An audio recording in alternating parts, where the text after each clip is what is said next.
Welcome everybody to another edition of Hot Program. I am your host with the most, all the way from the East Coast, and as always, good people. I am in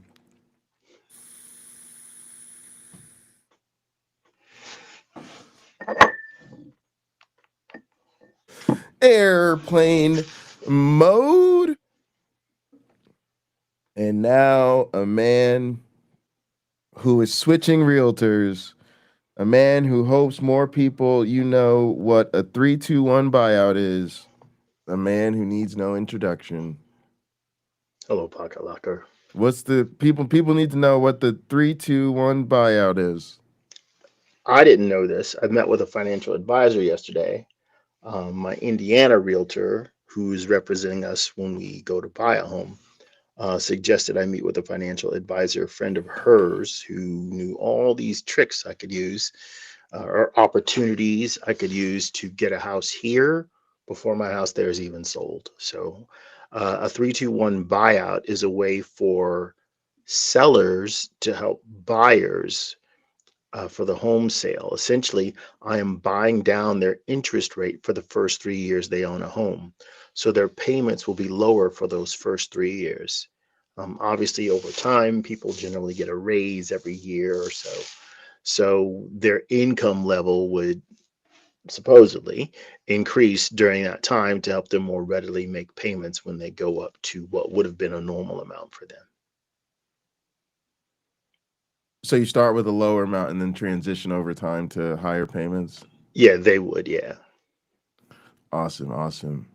All right, well, for those of you on the home buyer market, keep that in mind. And those of you Keep that that in are mind. those of you that are struggling to pay your rent from month to month, just put that in your back pocket for when you need it down the Can I road. can I can I address that? So a thousand years ago, when I was a churchman, um, one of the guys I went to church with, he said he bought a house. I'm like, how could you afford that? He made less money than me. He goes, I'm putting a bunch of people from church in there. So he had like four roommates from church paying him rent.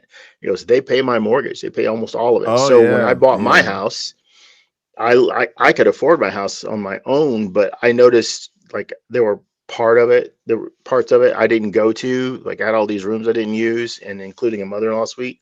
So I started to rent that out, and for a while, then I got most of my mortgage paid by tenants, and I claimed every cent on my taxes. I was told by various people, "Oh, I wouldn't do it." I'm like, "Oh, I'm doing it."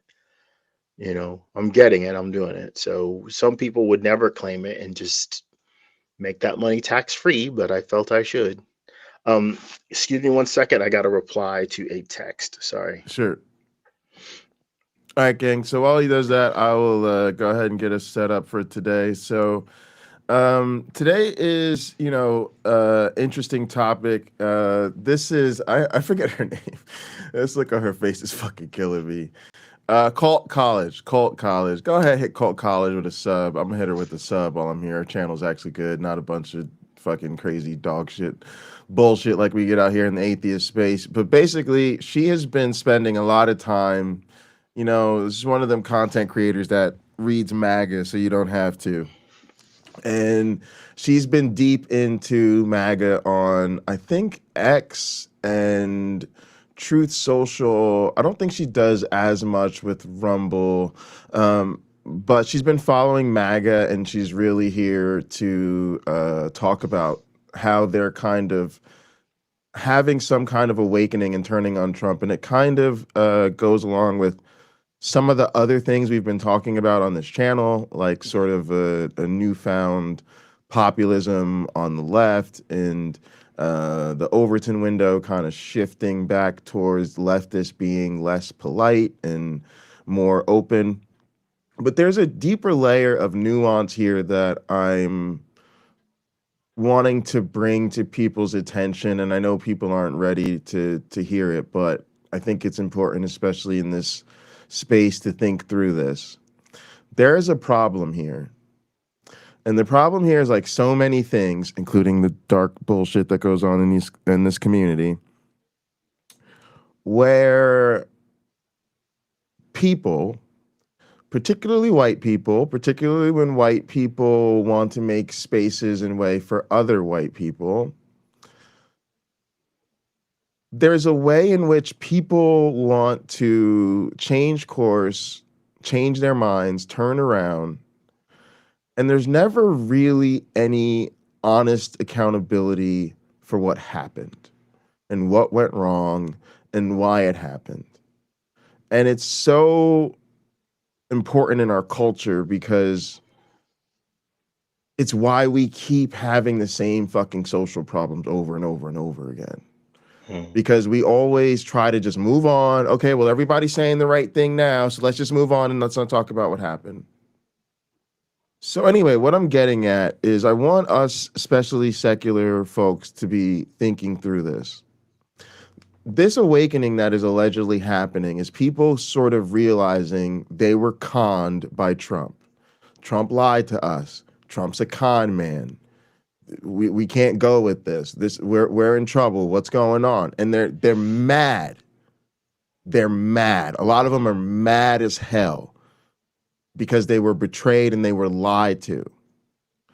But how many of those people, how many people in that base told you to your face, pretty much probably their whole adult lives, that they voted Republican, they voted conservative, and yes, they even voted for Trump based on their faith. They've always had to do it because of their faith. So I don't know anybody that has. You're not talking to enough people on the right.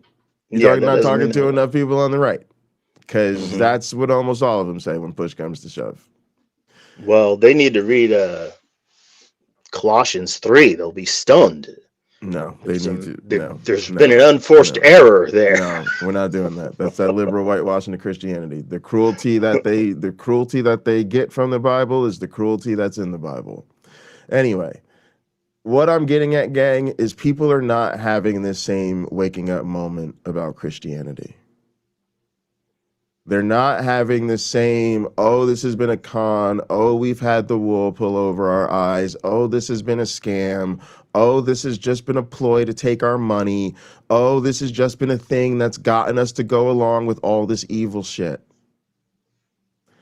And my hypothesis is that there's much more social pressure to leave Trump and leave MAGA, especially from folks on the left, especially from liberal white folks on the left, because they feel like that shit really matters to them.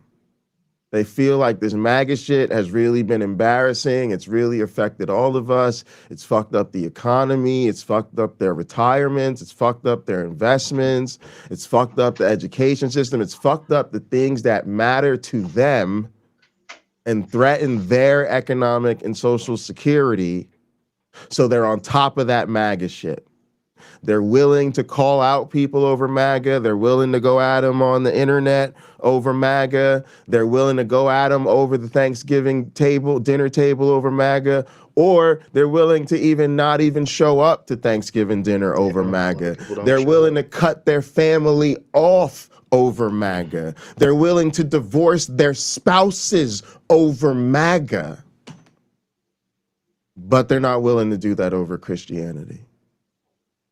And you can't tell me that for all the harm and all the dog shit and all the hell that Trump has unleashed upon us, that Christianity has not unleashed even more hell upon us. And you can't tell me that Christianity is not responsible for Trump.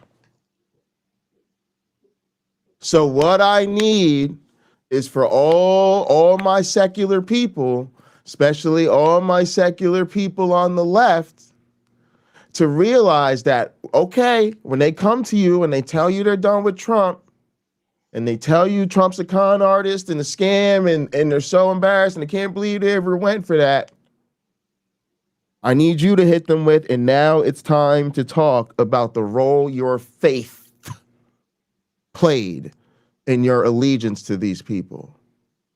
And if you're willing to wake up to the lie of Trump and MAGA and all the bullshit, it's time you wake up to the much bigger lie that is your Christian faith. Because without doing that, we're going to have these same people bringing the very next hell upon this country, be it J.D. Vance, be it America First, be it fucking some liberal whitewashed Christian nationalism.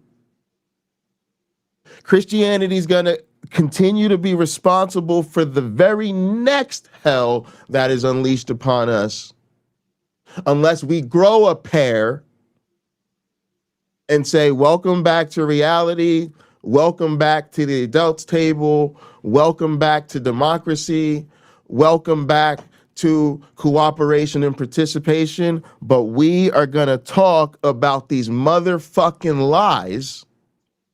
And going forward, your Christianity is no longer going to be a part of this decision-making process. And if you are unwilling to do that, I fear to tell you, you are missing the moment. You are not meeting this moment with the proper moral clarity that it requires. We have to stop being a nation that has preferred, privileged lies. Stop telling me how civilized and sophisticated you are. It doesn't matter. It doesn't matter. We are grown-ass people. If we want to live in the mature world of adulthood, we have to live with reality on reality's terms. That means you cannot privilege lies. Don't give a fuck if every culture around the world has its favorite fairy tales. When fairy tales start impacting, when the fairy tales start fucking up your bank accounts and your society, a civilization has to respond to the threat. And if you're not even willing to lay down the gauntlet of truth, then to me, like, quit crying about the social problems, because you're not really willing to confront the actual source of the issues. If you're gonna keep privileging the lies, just go ahead and accept what the liars want, because that's all you're gonna. If you're gonna keep letting them lie and just keep basing all their fucking decisions on the goddamn lies, go ahead and get back ready to go back. Just stop watching our program, get your little Sunday best on, and go catch one of them afternoon services. I recently had to remind someone about what their own Bible says, because he was saying what a great thing capitalism is, and socialism's bad and communism's bad. I couldn't call myself anything other than a capitalist, but I did explain to him, if you read the book of Acts, it's clear they had a commune going. They were communists. The church, the property was transferred to the church, which essentially represents the state in that cult. And the church saw to taking care of the needs of the people. That's literally what's in the book. He can't handle that. Jesus gave away free demon removal, free health care, fed people for free. That's not capitalism. Oh, I don't think that's the right approach. I just got to tell you. First Well, off, I'm just telling you what I told him. I'm just telling you, the Listen, left, we're gonna people sponsored his mission, right? The people who believed in him sponsored his mission. So the people had the means of essentially funding Christianity. That's not capitalism either. That's socialism, where the people own the means of production. So had the people pulled out, Jesus might have been walking around there by himself, having to turn rocks into food or something like that, or multiplying the fish and loaves for him and his disciples. They didn't have these other people. The same person I had to remind when he was talking, when he was posting about how that Genesis is true, it's history, that even within the first few pages of his own Bible, we know Genesis is not history, because it says there's a firmament, and there isn't a firmament. There's no geological evidence for Noah's flood. Like I say, None. that's why I think you're playing a dangerous game. You're look at what you're doing. You're trying to tell them Noah's flood isn't true, Genesis isn't true. Okay, but let's go over here to where Jesus is a socialist. Which, make up your mind. Is the Bible bullshit or is Jesus a socialist? The Bible's bullshit. But it's So but it's these are independent rounds of discussion that took place. So here's the thing. I could say the same thing about him. So make up your mind. Is this stuff that clearly isn't history, or is your guy, was Jesus a capitalist? I can't remember Jesus talking about the art of the deal and the kind of money he made off the people that believed in him when he was selling them Jesus hats, Jesus shirts, crosses, Jesus keychains, and so on and so on and I so just don't on. understand what atheists get out of going into the I want to say sandbox, but I really honestly want to say pigsty, the pig's pen of shit that is Christianity, and getting in there and saying, let me play in this fucking mud with you and try to get you to a nicer socialist version of Jesus that quite Well, frankly isn't there. I don't think that's I, there. I'm I just being think honest I with you. I think don't think Jesus was a socialist. I think so. he was an People like you, apocalyptic preacher. he was. People like you and people like me, we're different. We're both non-believers.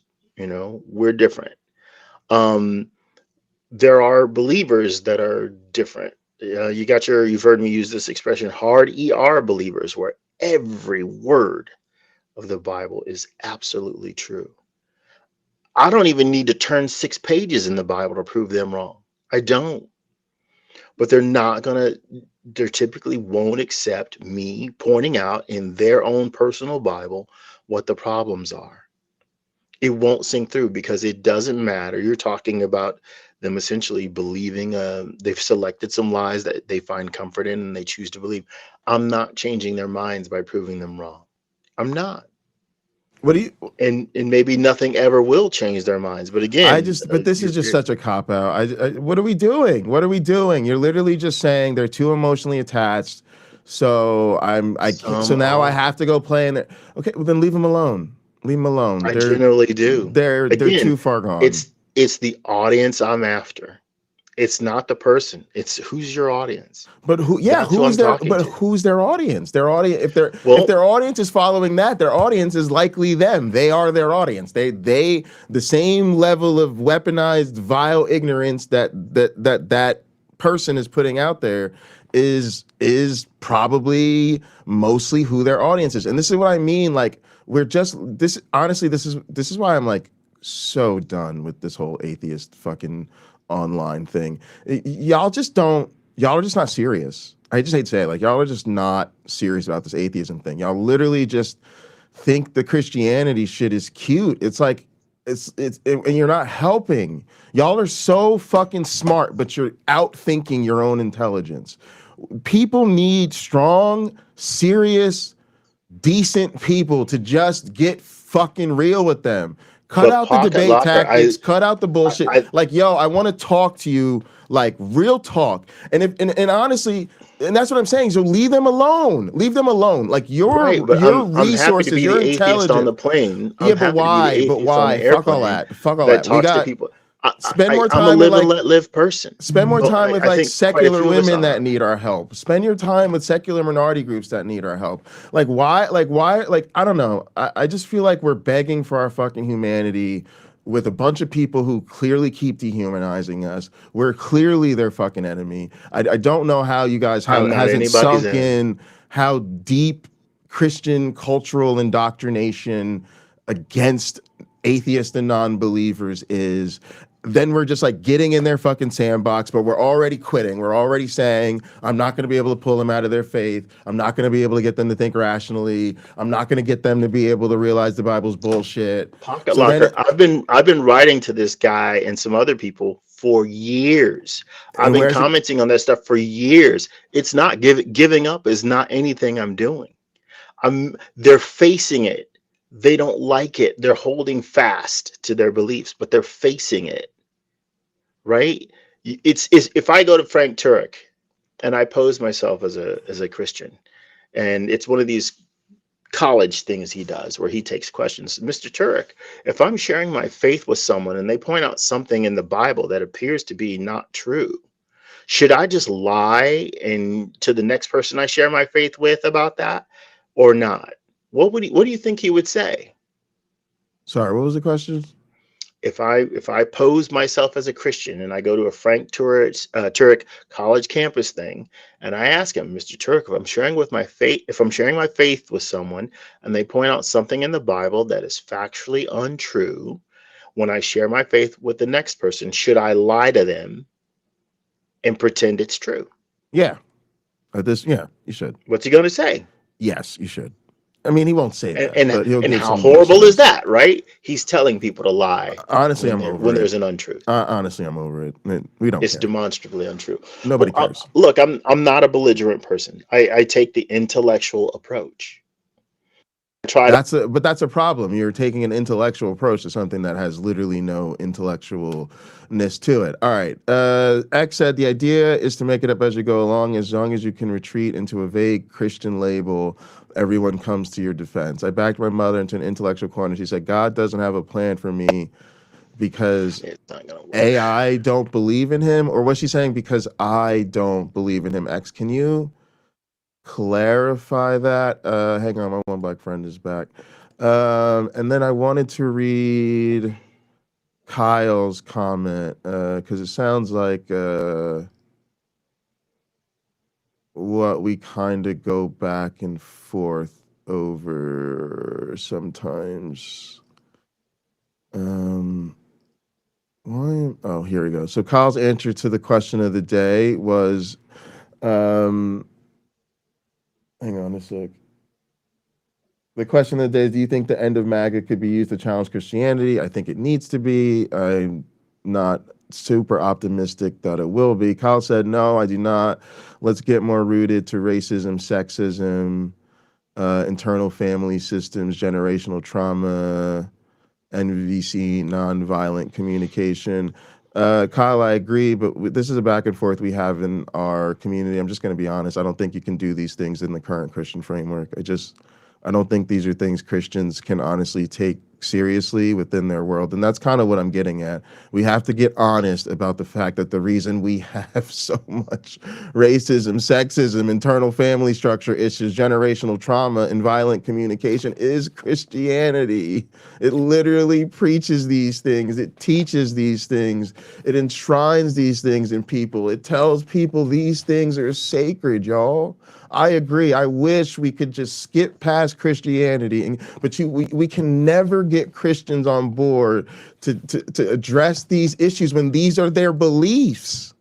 I wish some of y'all could see what it's like to try to teach science and social sciences to Christians, and I have the blessing and the curse of being able to do both, and it's horrifying because they internalize these things. It's like I like literally like I teach students, like women, who are there to get nursing careers or become doctors or get their PhDs, and they are telling me while they're in my class studying to become a nurse that really they believe God is to be over the man, like the man is to be over the woman, like the women are to be over the children. And so I'm literally asking them, like, how does it make you feel as a sociology student when you hear like these white men that we tell you about that are like, you know, all the heroes, the foundational figures, all the foundational theorists in sociology,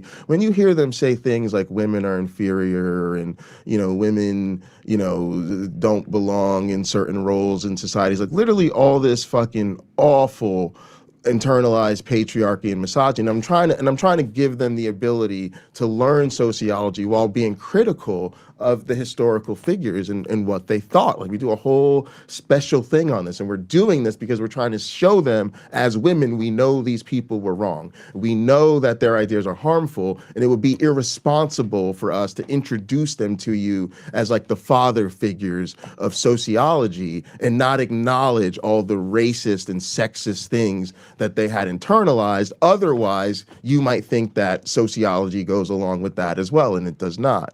But then you're telling this to them to like correct their understanding, and they're going, no, no, no, no, no. Actually, I think he was right. Yeah, I think he was right about women being, designed for a subordinate role, because that's what my religion teaches me. Yeah, actually, I think women are.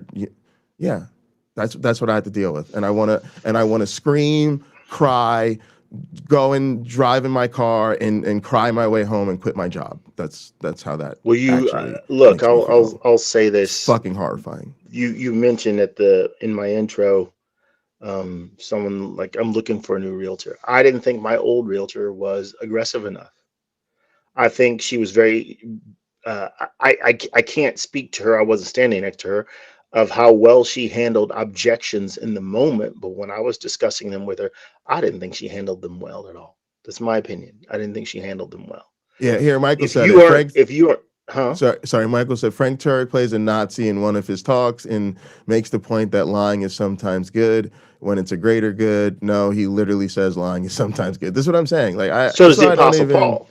So that's does why the I don't Apostle Paul. even. But like. All right, y'all. Let's just get into the video because this conversation not going Okay. anywhere. Y'all just don't seem to think that the truth is as valuable as I do. It's cool. I'm learning a lot about the people in my life this week. All right, let's roll. This is gonna be fun. You guys I'll came challenge back that from statement. work? I think our approach is different, Pocket Locker. Our approach is different.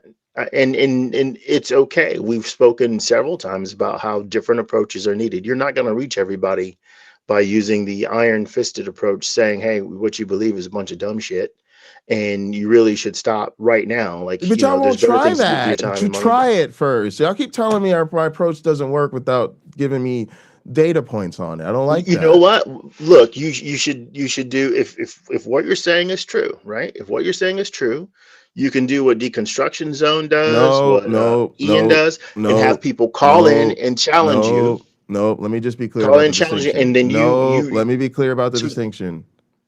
You're not. You guys are missing my point. I roll the way I roll. What I'm saying is, it's not about me or DZ or Joel Reed's Bible or Uncle Bobby as an individual taking a more hardlined approach. That doesn't work for us. I could tell you it doesn't work, but it doesn't not work because what we're doing and saying is not effective. I hate to say this, it doesn't work because of y'all.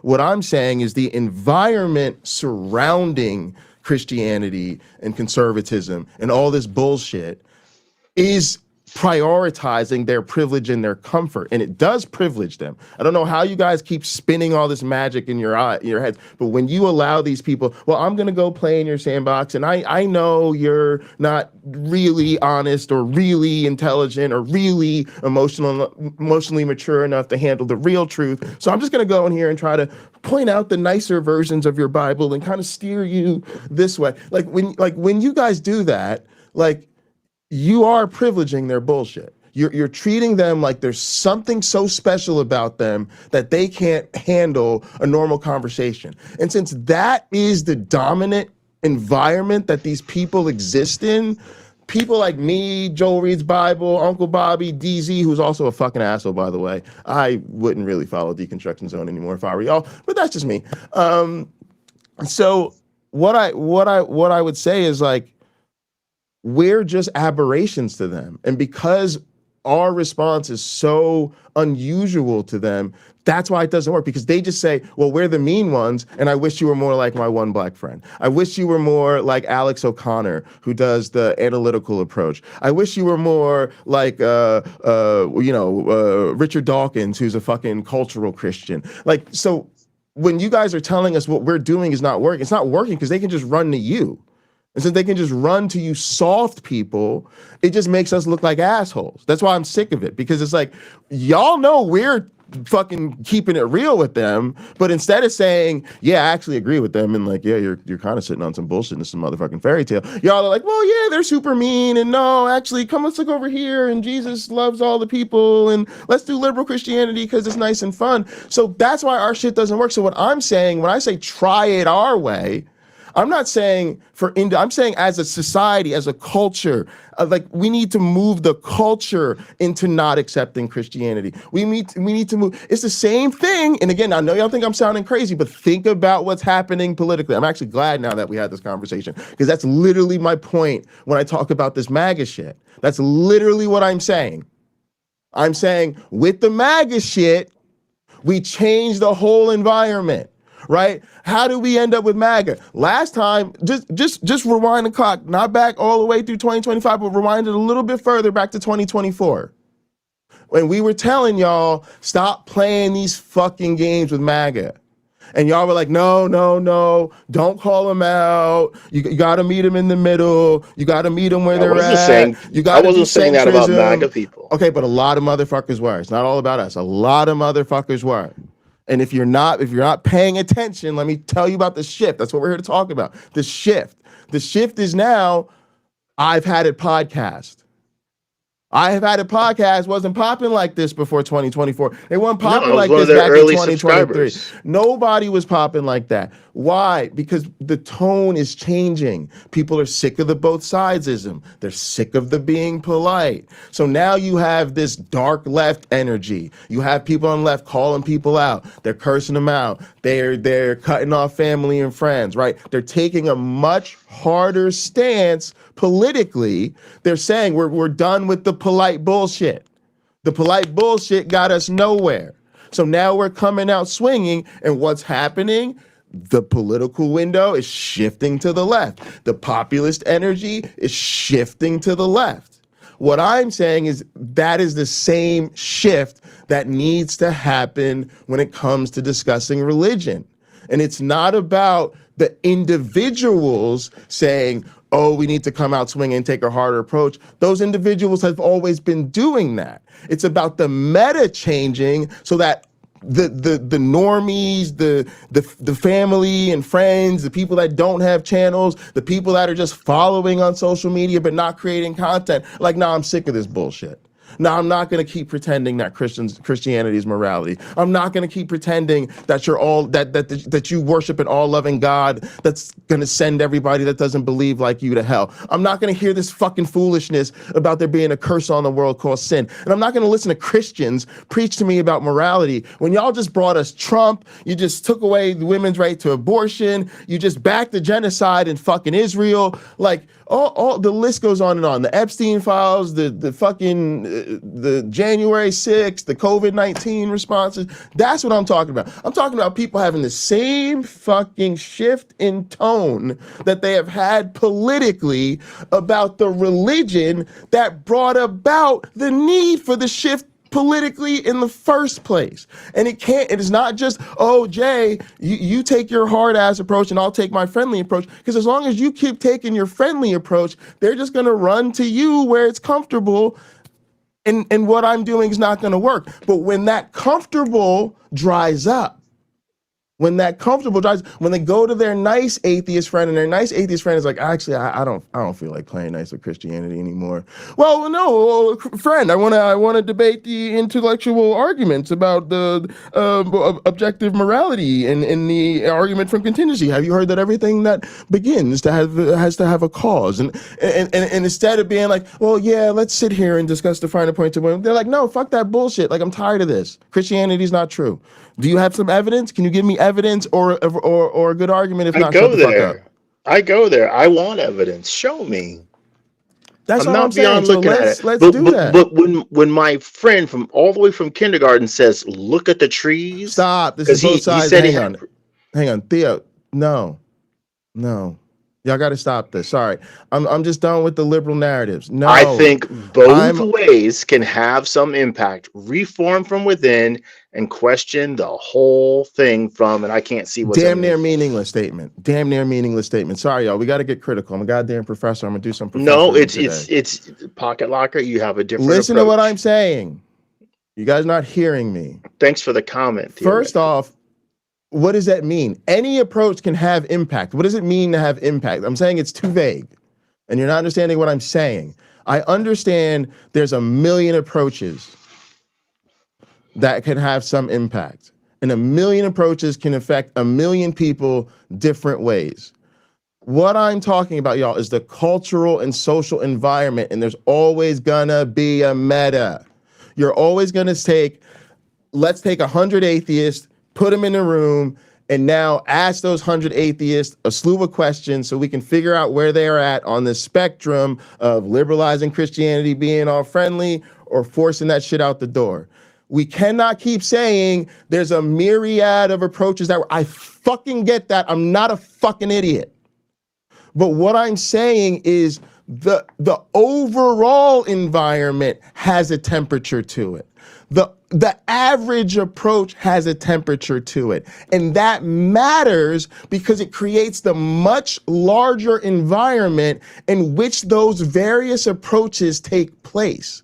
And so what I am saying is you're not actually able to evaluate the merits of the approaches themselves when the actual environment that they're taking place in already privileges and preferences certain approaches. Y'all, this is basic sociology. You have to stop thinking about individual psychology. You're saying individual people have different psychology. So individual receivers are going to receive different messages differently. Got it. I understand that. You're also saying there's psychological differences in the actor, different counter apologists, different people who are activists, different organizers. They have different psychological approaches, different backgrounds, different expertise. So they're also going to take a myriad of strategies. I get that.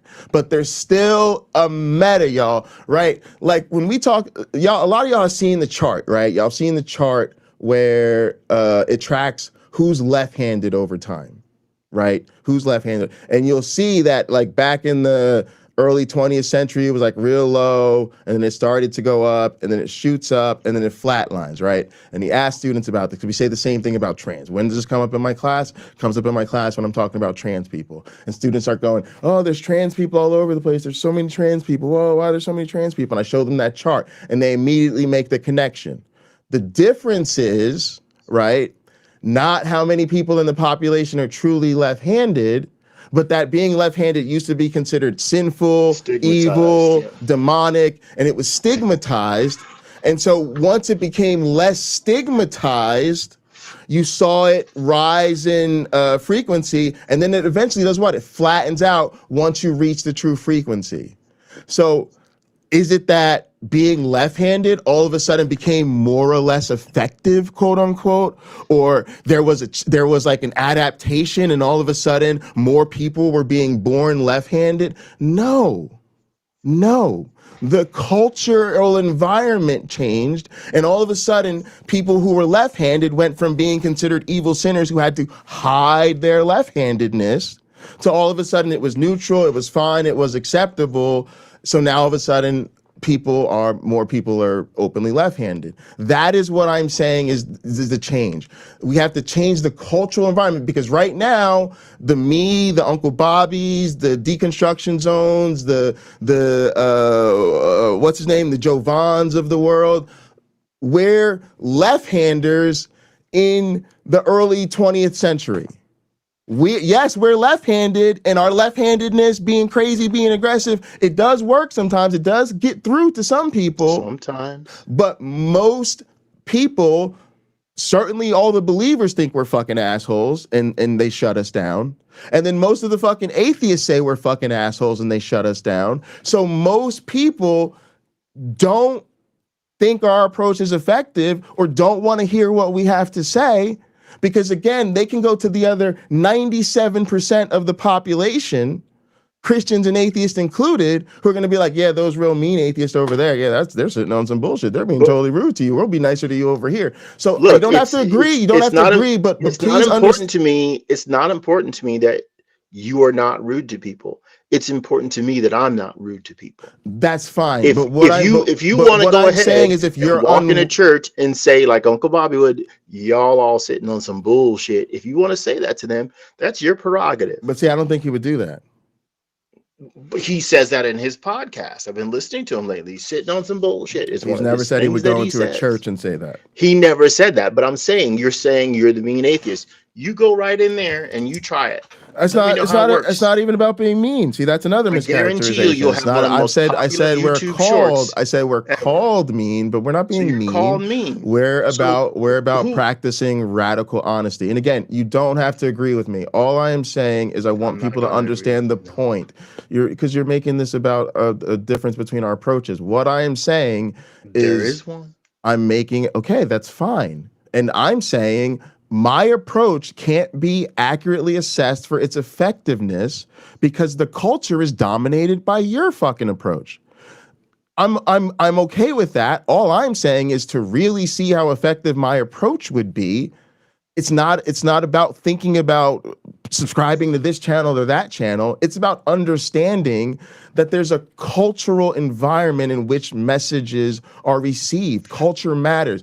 It's called symbolic interactionism, if you want to think about it like technically. It's the idea that labels matter, and there's a politics and there's a culture and there's social norms that dictate who gets labeled what.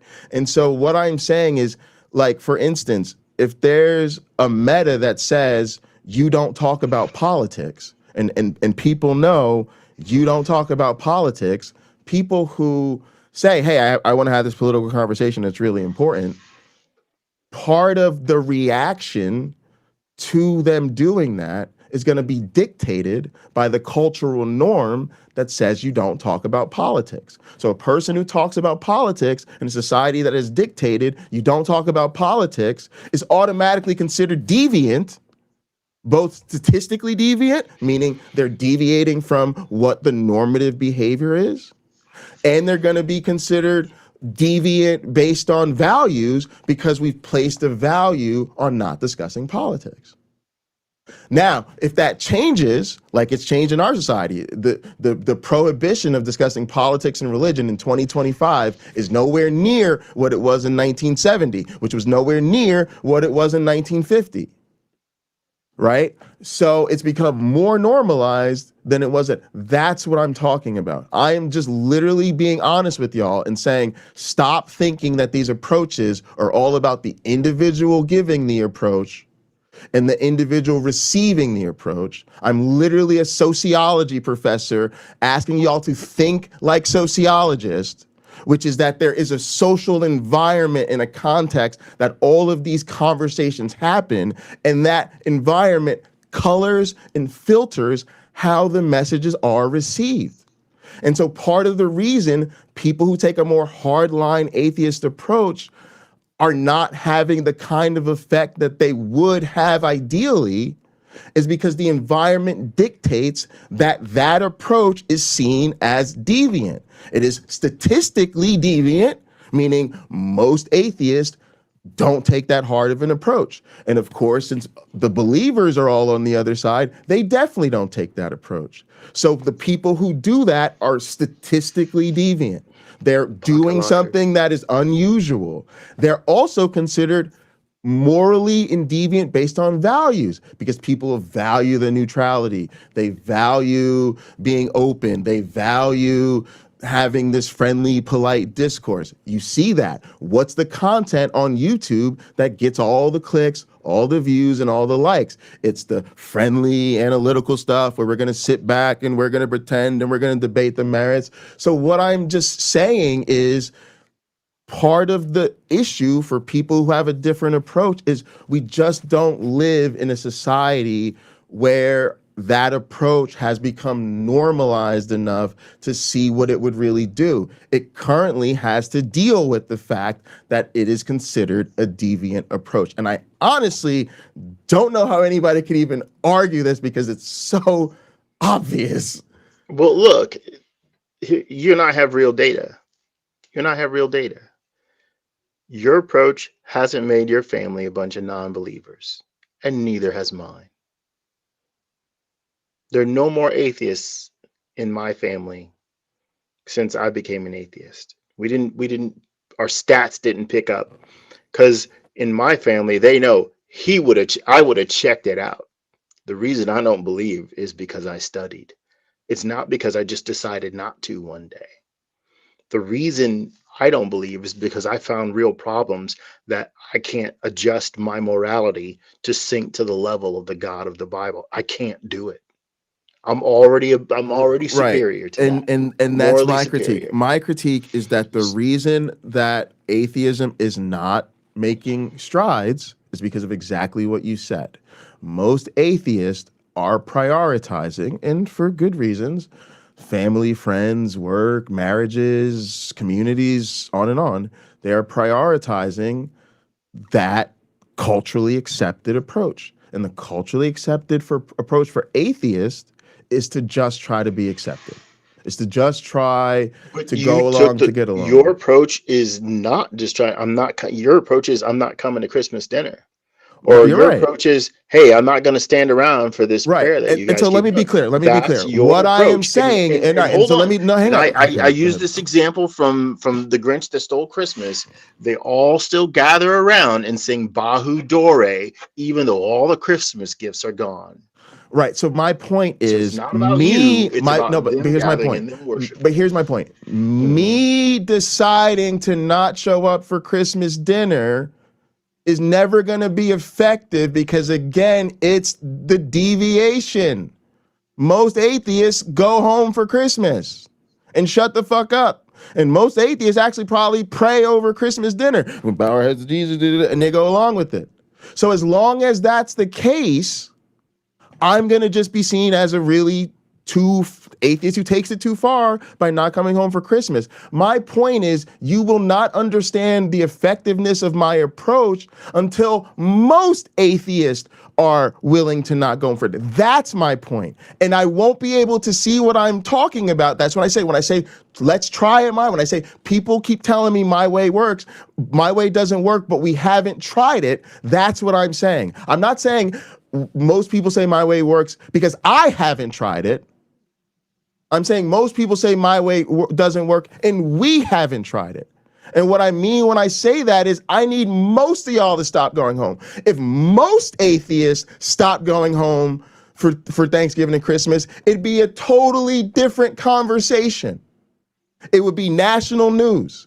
It'd be all over social media even more than it is. It'd be written about in the newspapers. Churches would be freaking the fuck out. That's not happening when 15 atheists scattered across 13 states don't go home for Thanksgiving. Nobody cares. They're just seen as rude atheists. That's my point. When the Overton window actually shifts, and that's exactly my point comparing it to Trumpism. That's exactly what I'm saying. I'm saying MAGA affects people enough, particularly who has the power base in this country, white people. Who are most white people in this country? Christians. I don't care what side you're on, whether you're on the right or the left. We live in a country where most of the electorate is white Christians in power. So what I am saying is, for some reason, whether you're on the right or the left, this MAGA shit started affecting people so much that people on the left, again, were willing to cut off friends over it. We're willing to cut off family over it. We're willing to curse out their racist uncles over the dinner table or not even come home for dinner. And in that tension, that helped shift the environment. And now political conversation, yeah, why are we being so nice about this? Why are we being so polite with these people who keep thumbing our faces in it? And so that meaningful shift actually changed the environment, and now we can make moves on the left. I am saying for some reason, and I suspect it's because really the patriarchy, the misogyny, and the racism and all that other shit that Christianity brings into our society does not affect those privileged white people to the extent that MAGA does.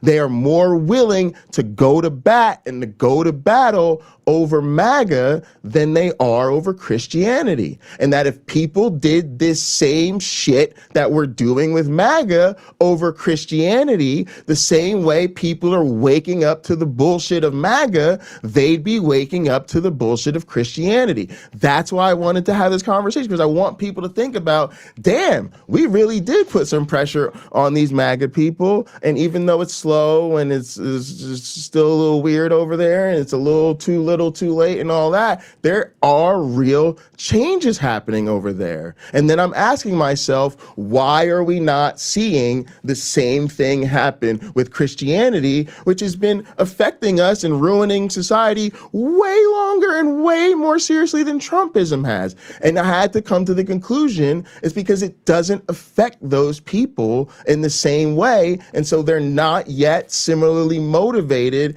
to really step up and go there over Christianity. And since my whole thing is Christianity needs to go down with MAGA, I think people need to start seeing the shifts and the change that we're making with regard to MAGA and go, hey, this shit kind of working. Maybe we should change our tune about Christianity too. All right, let's jump in so we can at least let this woman. Can you read Hillwood's whole comment? Yeah. Sumami asked me to pull this up. Nobody is saying to attack Christians in their places of worship. We are talking about checking them when they enter free spaces that are made for everyone, and try to control the narrative. Yes, that's, I think, a fantastic way of putting it. Okay, so let me just address this real quick. I know you want to get in the video. Go ahead. Just humor me. We can go back to my interactions on Facebook. When I talk to, there's probably 3 diehard MAGA people and their audiences, which are probably about as small as my audiences are on Facebook. I'll challenge what they say. One of them will post something that is an utter lie, and I post the evidence that counteracts it, that proves them wrong. But what do? They immediately rush to defend it. The person who posts a bunch of biblical stuff and Christianity related stuff, when I will post something that challenges what he says, usually it's from the Bible itself that is refuting what he's saying, or from scientific data, it's refuting what he's saying. The comment section is virtually silent. In fact, one of my friends from high school put a comment on a post one time that this Christian guy put, how many people are here to see what my one black friend says? Literally, did you come to this thread just to see what I would say in reply? Right? It's not the doubling down that we see out of MAGA. Oh, it's all lies, or Trump didn't get convicted of that, of stealing from his charity. Like, no, but his family can't operate a charity in the state of New York anymore. What does that say? Evidently, they did something wrong.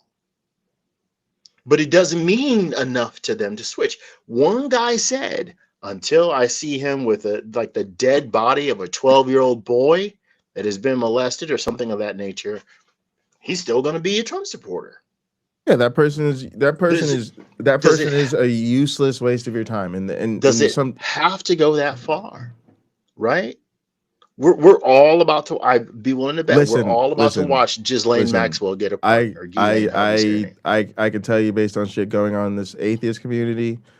Yep, that's what I missed what somebody just said. Something that's too polite. People in the secular community want to see crimes committed on camera in front of them to believe they happen. Yep, that's actually, yep. What did that person say? That don't sound like Christians at all anymore. All right, I think when people try to stay too polite in conversation about certain topics, they allow themselves to just get walked all over, and their principles can easily be thrown out of the window in favor of staying polite, even in the face of horrific shit.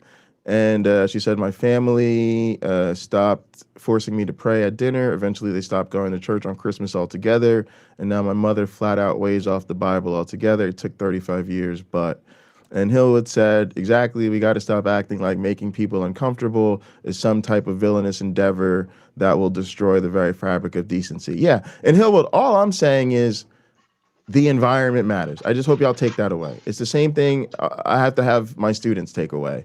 The environment matters, and it limits what is acceptable.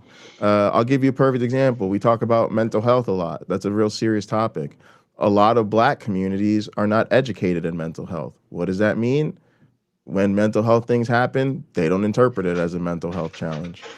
A lot of times things are spiritualized. So you have to have a certain level of education, a certain level of awareness to even have certain conversations, to even label certain things. So yeah. All right, let's go ahead and roll some tape. Do you think I'm like a machine that just understands cults and con men better than I understand myself, better than I understand breathing? Do you think I just spend all my time asking questions and communicating over there? You think I just study all their language, every single word and letter, and all their patterns and trends and motions? Nailed it.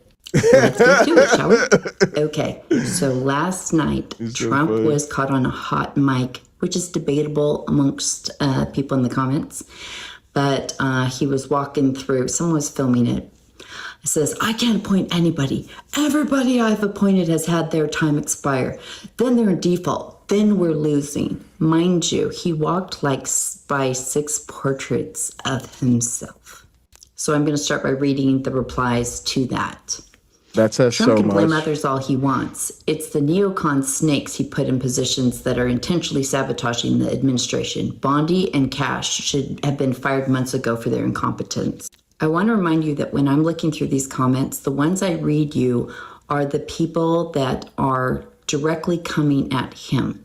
Because most of the comments in here are very angry, but they go after the GOP. They go after Thune and Johnson, Bondi, that kind of group. So they're not directly taking a hit at Trump. I want them taking a hit at Trump where there's no more excuses. That's where it shifted because it had not gone here yet. It was the GOP needs to help him, all that kind of stuff. So that is every other comment that I'm not reading. There's no one that's going, it's cool, guys, everything's fine, just trust the plan. I'm not seeing that in these comments. Not nearly the same. It used to just be, just trust the plan. It's all good. Calm down. You're a panicking. I'm not seeing that anymore. So what I'm sharing. A panicking is supposed to be like you're not acting like a true Republican. You know, you're betraying the party. You're a panicking. It's a purity test. With you is the, like if this is a race, the ones that are first are the ones that are out or they're not even posting anymore. They're so over politics or they're open to other conversations. They're not really here anymore. Yeah, that's a really important thing to notice. When people just really get over a community, I've been in so many online spaces too. I could say it's the same thing. They just eject. Matter of fact, there's a lot of people in this atheist space who need to also eject. Yeah, that's just understand that that's how it's going to go down when people are finally either called out and can no longer move the way they need to, or they're just over it. You know, they just leave. So that always has to be remembered. But these are real shifts. You know, it's how people get. They just like, oh, I'm done. I'm over this. And so my thinking is, this is what I really want to see happen with Christianity, and it'll be the same thing where it would start where certain people are critiquing their church or their denomination or certain stories, but what you're really looking for is the ones who start to wake up and say, no, I have to, and it's amazing because I really do think that Christianity is just benefits from so much privilege, and people don't even realize all the ways in which they privilege Christianity. And that's what you really need to see is you need to see people what's going on with MAGA is people are understanding the cost of their identity. They're understanding, I have identified with this movement. I voted for this man. I supported it. So I have been paying the cost of my belief and my loyalty. And we don't do that with religion. We keep putting the burden of religion almost on other people rather than people realize, no, you believe this. You're the one going to church every Sunday. You're the one wearing the cross necklace everywhere. You're the one saying Jesus is the reason for the season and God is your answer to everything. And they're lying to you. And that's what we need to see. The same way we were able to say to people back, and he lied to you, and he was a criminal, and he was a crook, and he was corrupt. We need to say the same thing about Christianity. There's very few of them posting. So the next ones in line are the ones that are doing direct attacks at him. That's where I can see where the movement is going. And every day that group grows. That's part of how I measure this. And I know it's weird, but I also keep track in general of who posts, because I don't Yeah, want to no, keep. it's a good point. So I was saying I might put up 6 portraits of myself if they were funny, like me floating in space or riding a pterodactyl and blowing smoke at it. Yeah, honestly, I would say that no real respectable president would even want a portrait of them up in the White House during their term. That's weird. Most people, it should make you a bit aware or insecure a bit to like walk into a building and see a portrait of yourself. But Trump walked past 6 of them. That just tells you so much about his narcissism. Telling you it's the same people posting over and over again, because that doesn't really work. I have to see new names and more of them. The American Republic is essentially over, boys. Boo hoo effing who, capital letters. Cry me a goddamn river. You said you don't want our support anymore anyway. He's done. There's nothing he can really do against both sides of the system. Hopefully JD can win after him, because if he doesn't, we all know what they'll do. And they are absolutely spreading this idea that they will all be arrested, jailed, or pew-pewed. In response to that comment, I saw, "We're cooked either way, bro. I am pretty patriotic, all things considered. I would die for the ideals of this country if it came down to it. But I just don't see how we can get out of this politically." I love when people say shit like that. I would die for the ideals of this country. Yeah, but you wouldn't. Then you wouldn't be MAGA if that was true. But you wouldn't even vote for the ideals of this country. You didn't have to die. That's You where just I'm coming from. had to go into the booth and pick the adult over the toddler. That's what you didn't have to die, my guy. I think we will regress and become more and more corrupt like Rome did. So they are definitely sharing a sense of hopelessness that was not there before. How about we address the problem? Trump attacks MTG but endorses Lindsey Graham. Trump is part of the problem. Then we've got the replies to the one that said, basically, like, what do you say? So hopefully JD can win. These are the replies to that, which I highlight in pink because JD prance. I'm not voting for any of the shit streams in this administration again. JD Vance can get. It's not going to be JD. I'm starting to think MTG is setting herself up for a run in 2028. I think that is a definite possibility. I know she says that is totally untrue, but I trust her as far as I can throw her, and I could barely throw a nickel. Why would JD be any different? No solution. I hope MTG would run. Mm-hmm. I'd vote for her, especially over Peter Thiel. Oops, I mean JD Vance. They have those two very connected. I do not like it. It won't make any difference if JD wins. If he has an America First agenda, they'll do the same thing to him and anyone else who puts America and Americans first. They are traitors. LMAO FJD, Israel Shill. JD is a Manchurian candidate created and installed by Peter Thiel. JD is an Indian. Stop talking about JD. Okay, JD is an Indian? That just seems to be like a racist dig at his wife, who I don't know how much longer she'll be his wife, but yeah, that's a different kind of dig. He's already said things. I'd be out of there if I was her, but I don't love him. She does. Yeah, Liz, I think that's what they're getting joke about. She does. The Groyper movement. The Groyper movement is America first. They're not the pro Netanyahu wing of the party. They're the pro Hitler wing of the party. So yeah, I mean, so that's where the splinter's going. The splinter's going to the Groypers and the America First. Then there's, I guess, the dying MAGA people that'll stay loyal to Trump, and they've sort of become their own sort of convention. Then you have the more traditional conservative Republicans, and then you have this like I think the MTG movement is probably going to ultimately end up being America First as well, but they're not quite all aligned yet. Right now, they're in a period of splintering and internal conflict, which is good. We should be capitalizing on it. People replying to the hot mic where he's yelling that his people aren't getting put in and that time's running out and that they're losing. No shit. That is why you were supposed to drain the swamp, R word. The thing we elected you to do. Trump, you openly chose to ruin your name and What did brand we to say the he point was? I where don't even remember, eventually your Dave. name will be trash. Trump doesn't need anyone. He's in control of the military and can call martial law to arrest Congress for inaction.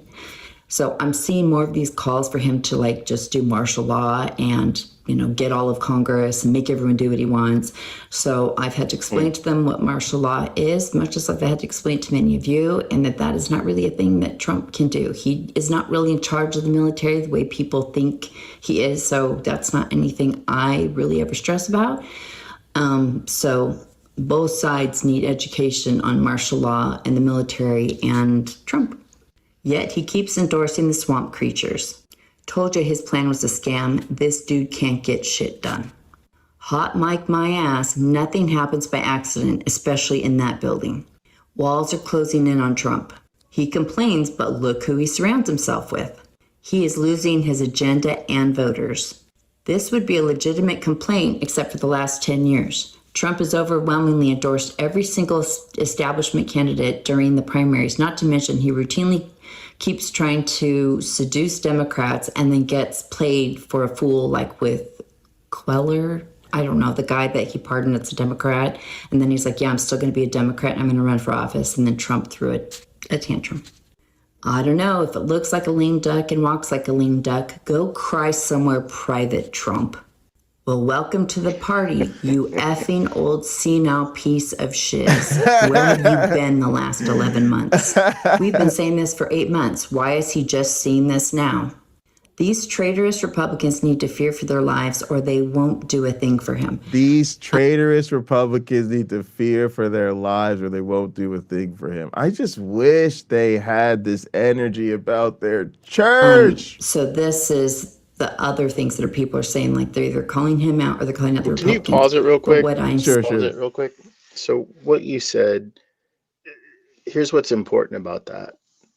We will see videos on YouTube where there's been some pastor sexually abusing some underage person for years, and the congregation just forgives them. Many of them won't even want him prosecuted. I get that the Bible says, you're supposed to be forgiving, but it also talks about not being immoral. It also talks about not abusing people. I don't know why Right? you keep. I just don't know why you think they care about the Bible so much. It's funny to me. Clearly, it's cute. Look, it's a matter of convenience for many. It's cute Right? that atheists care about the Bible more than Christians. They believe what's, in a way, pocket locker. That's not a false statement.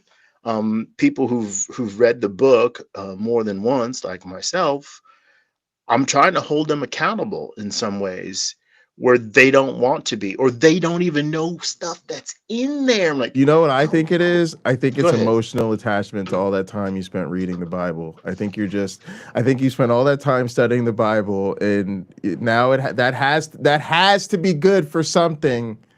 So that, I mean, No, I read a lot of BMX Plus in my life, and I'm still over 300 pounds, so I could spend a little more time on the 5 bicycles that I own, but I don't. So I do have. I spent a long time getting to know people of other religions, even when I believed in the biblical God and thought Christianity was true, because it was fun to meet people who had a different background and a different perspective. Some people from Korea or Japan. It was. I love people anyway. I'm a people person anyway. So for me, it was terrific fun. My friends that were Jewish, to go to a Shabbat service and to go to a Jewish wedding or something like that. I found all that cultural exchange stuff really, really amazing. Not everybody would, not everyone can, but I did.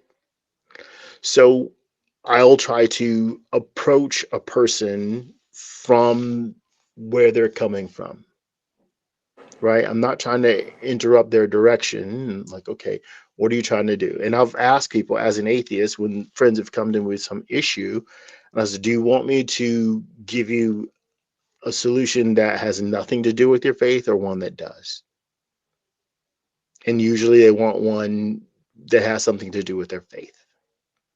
So I'll give them scriptures, I'll give them chapters, I'll give them verse, and they can go there.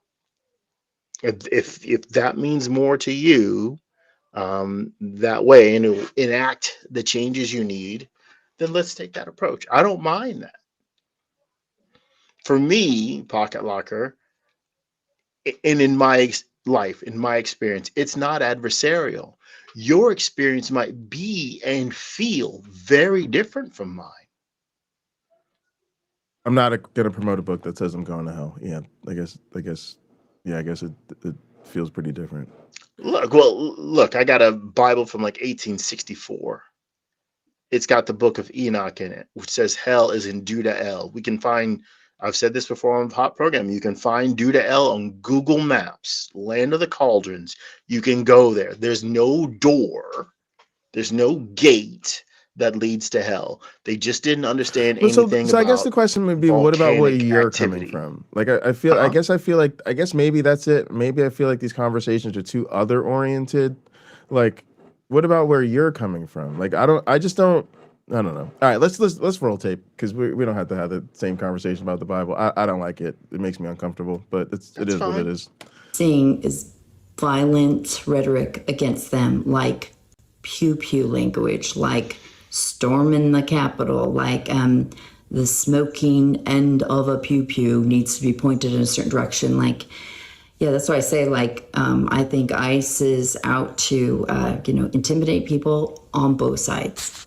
Oh no, well, as long as we don't do anything about it and keep up the status quo, I guess. Duh. And his dumbass is endorsing the biggest pieces of shit left and right, relentlessly doing very, very unpopular things. He will go down as one of the worst presidents with the most worthless staff ever. Gee, guys, we just have to vote really, really hard next year for the midterms. Womp womp. Took him 5 years as president to figure this out. I love that they are telling him he's had 5 years. His real mushroom in his mouth Kool-Aid ones are going, he's only been in here 10 or 11 months. We need to give him time. But it's now moved to, no, he's had 5 years. She said mushroom Kool-Aid in his mouth. Had 9. So good. Y'all still think we can vote our way out of this? LMAO. And what that means is either I'm not voting anymore because it's all rigged, it's a uniparty, or it's going to take a physical revolution to make a change. Yeah, and this is really interesting too. So Dade had said before, what Dade say? Groypers are pathetic and not representing the majority of the MAGA movement, although they do represent a growing faction within the movement. Yeah, that's the thing, is I don't know if they can win without them. See, the thing that happened is when so much of them became MAGA, again, like you said, they've lost a lot of their conventional base. I don't, how many of the old guard Republicans are still around? Then you have this MAGA movement. What is their electoral viability without winning over Nick Fuentes? This is what I mean. I think the Republican Party, to be honest, is cooked. And I think the reason it's cooked is because it's always been really about Christianity. It's really been the party of Christianity for so long. I mean, the Democrats are also a party of Christianity. They're also a party of Christians, but they're not the party of Christianity. And so the Republican Party has always been sexist, racist, the whole nine. And so I don't know now, because if we're all the bigots, if so many of the bigots become America First Groypers, and he ends up aligned with emerging political figures, they're gonna have they already are having a real civil war in their base, and they're gonna have to figure out where their electoral viability was. Trump was able to unite all of those parties. People that were uber pro-Hitler, neo-Nazi Groyper types, they were on board with him. They're not now, but they were when it counted in terms of him getting elected. MAGA had remade the base in his own image, and then even the conventional, more like heritage conservatives knew he was the means to get what they wanted. So he was actually a tremendous political uniter. Even, I hate to say it, pulling in lots of independents, if somebody told you they were an independent or they were a libertarian, any of that stuff, you damn near knew that they were diet MAGA. And even a lot of conservative Democrats and people like that have found a way to MAGA. So for all of his humanity flaws, Trump has been electorally a historic overperformer. I don't see that in their future. I don't know where that's going to come from. So to me, they're gonna have to figure out some kind of way to either bring in and get with the Groypers, or somehow get those people to remain electorally active while sort of disactivating their extremism. And I think that's a much harder challenge. Talk about going and getting a hold of people on the left. They talk about getting out the people on the right. Weak leader has weak results. He props up Lindsey Graham and goes after the people that got him elected. F Trump. At this point, I don't know that there is anything he can do to save face after turning his back on Americans for Israel's interests. He should have called this out 6 months ago. He set a lot of his own political capital on fire in the interim, parentheses, including declaring war on the most vocal advocate of his agenda in our entire government. Trump deserves this because he refuses to go to war against the GOP caucus leaders betraying him every day. He learned nothing from his first term. Trump sold out America. Screw him. Trump has sat by and just taken it. Trump likes to bitch and complain and not actually govern. It's a superficial presidency. Why doesn't Trump attack why don't they ask these questions about their churches? Oh my God, their churches are not helping anybody. They're making off with all this money. They give them all these false promises of health and wealth and prosperity. And dudes are rolling around living in mansions, rocking the nice $5,000 suits. Like, y'all, we need this energy about religion. Oh my goodness. With the prosperity gospel, statistically, some people that will succeed. And that's why there's a beautiful, you study sociology and you teach it. There's a beautiful fail-safe mechanism built into Christianity. You didn't have enough faith. Yeah, well, I feel like that same logic applies to capitalism. Faith I don't know why people are still fail supporting you it. failed faith. You failed God. You failed to believe God would change his mind enough to make you wealthy. Get you a new car with no car payment. Get you that house, Hey, Robin. And MTG. Why does he love on them? None of this makes any sense unless he's not really upset. He's too busy bitching about Rand Paul, Tom Massey, and MTG. I gave him way too much credit. He's horrible. Too much credit. Better than the alternative, but he truly sucks. Better than the alternative. They're still so delusional. They're still so delusional. Okay, this next group of comments, gang, hit the like and the is sub. in reply to Susie Wiles. She did some kind of an interview where she said she's thinking of having Trump get back on the campaign trail and do rallies again and do it like he's running for office and kind of re-energize the base by his promises, kind of like 2016 again or 2024. And she's like, I haven't told him this yet, but this is like what I'm thinking. But see, that to me is their church. That is their Christianity showing up in their politics. When things start looking bad, what do we need? We need a revival. And it shows you that they really do enjoy those presidential electoral years because Trump's doing rallies, Trump's giving speeches all the time, and it fits within their Christian framework and it feels good to them and there's activity and you can tell that. So that's what oh man, things are getting bad. We need a Trumpist revival. Get them back out there, make them do rallies again.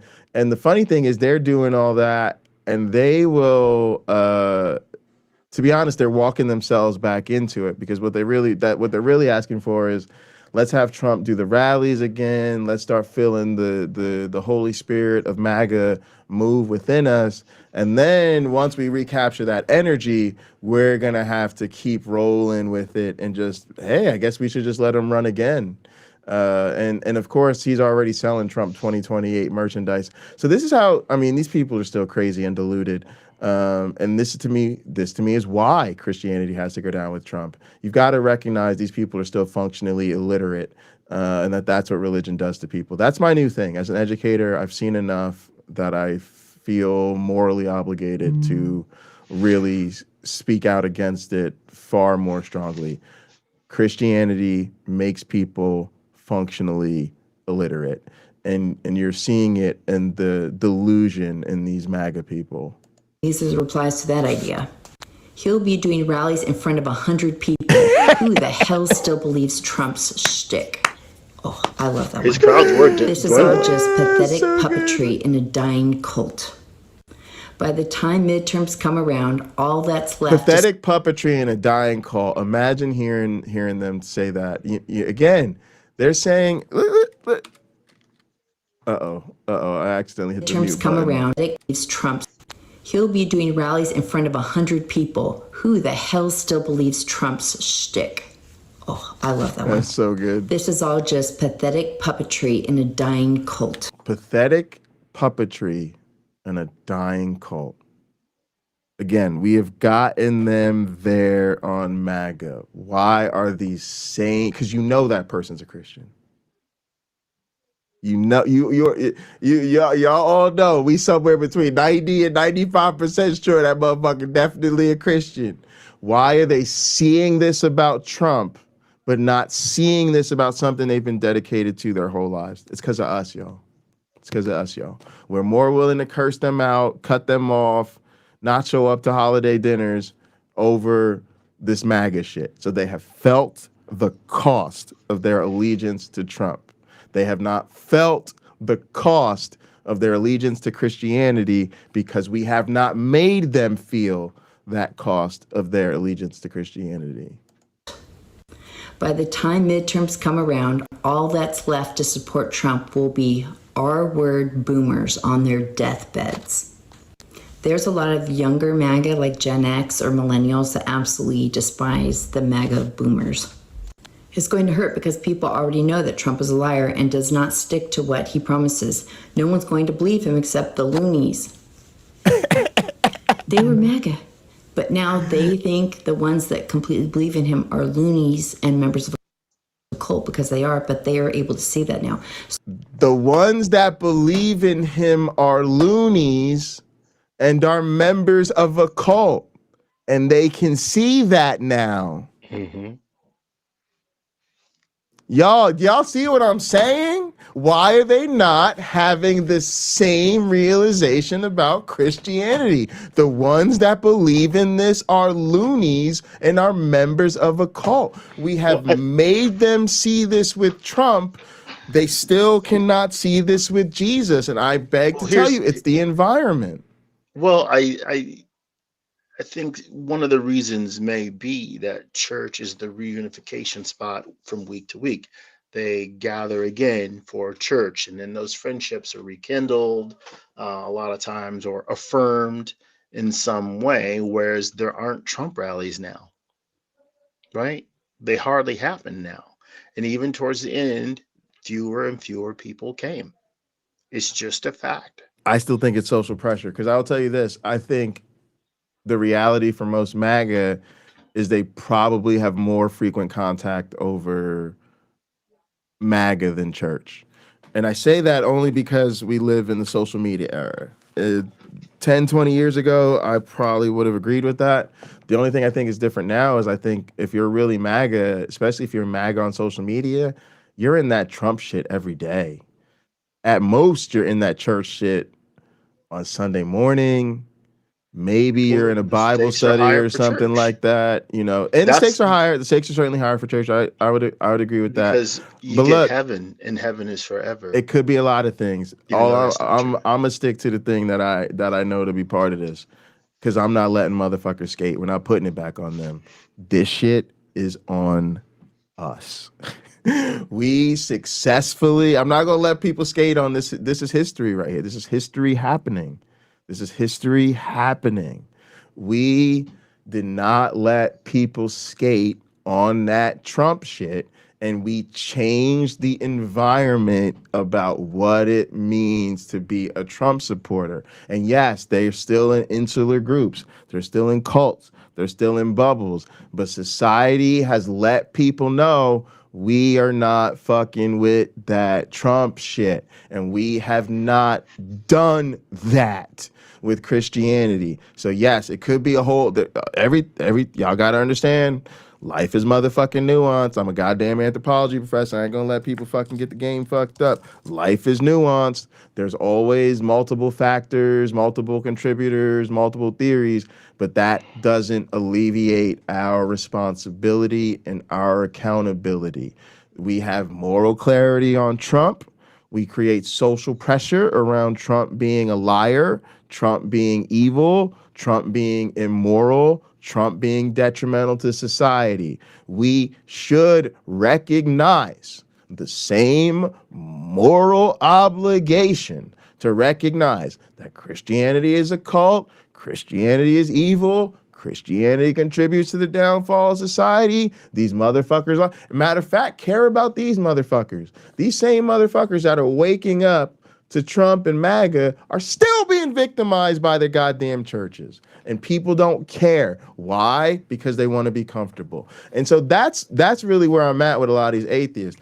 I would believe y'all sincerity, but I don't. The reason I don't is because I think y'all do what y'all do because you just want to remain comfortable. And so you insist on finding a way that is comfortable. And since you're only willing to go with approaches that allow you and the other person to be comfortable, you really won't even consider a more radical alternative. And that is why this whole atheist, quote unquote, movement online has been a complete and utter failure. And MAGA actually proves it.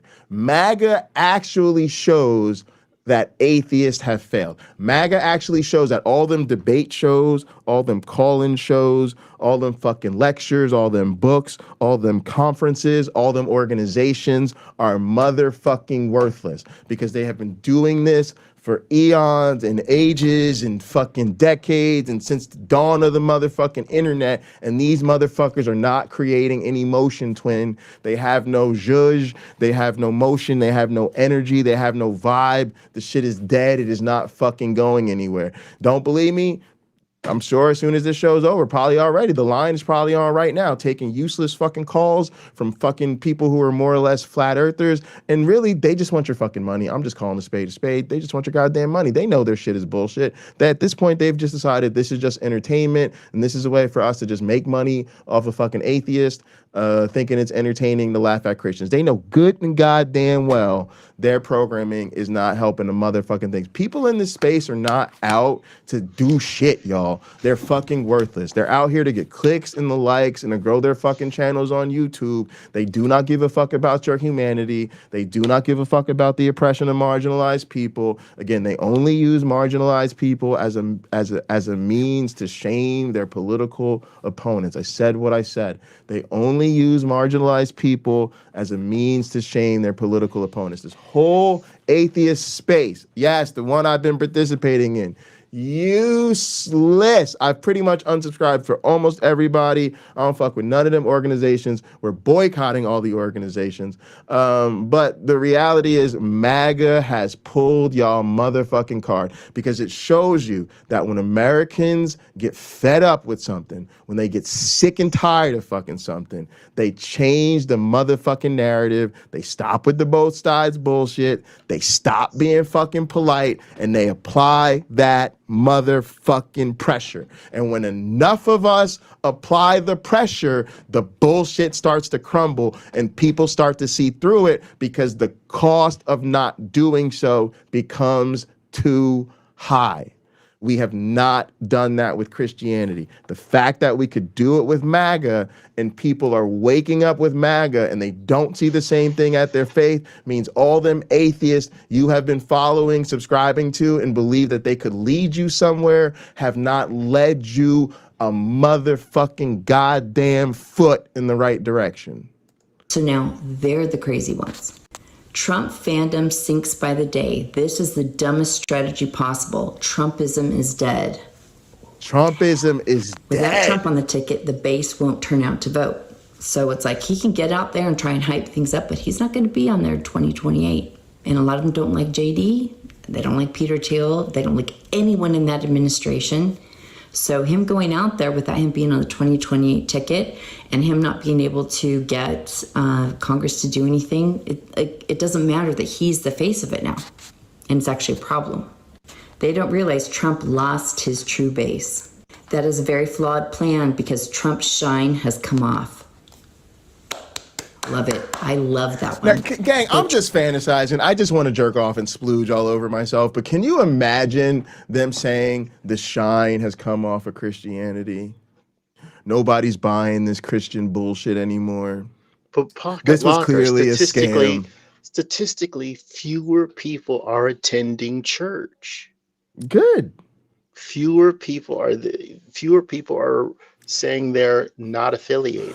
Yeah, I'm some sorry, people, more and more people are saying they're not affiliated. some people are waking up on their own, but that's not because we're pushing them in the right direction. That's because Christianity is such rot. I mean, yes, we know this. We know nuns are higher than they've ever been, and we know church attendance is down and Christian affiliation is down.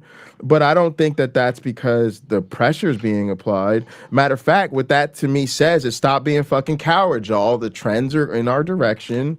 Have faith, have confidence, realize we're doing the right thing. We're on the right side. Yeah, I think the internet and all this shit, yeah, Christianity is going to go down. The question is, are you going to live to see the end of it? I am trying to accelerate it. And gang, we're right. I'm just gonna tell you, people never thought they'd see a black president. People have to understand, first off, history.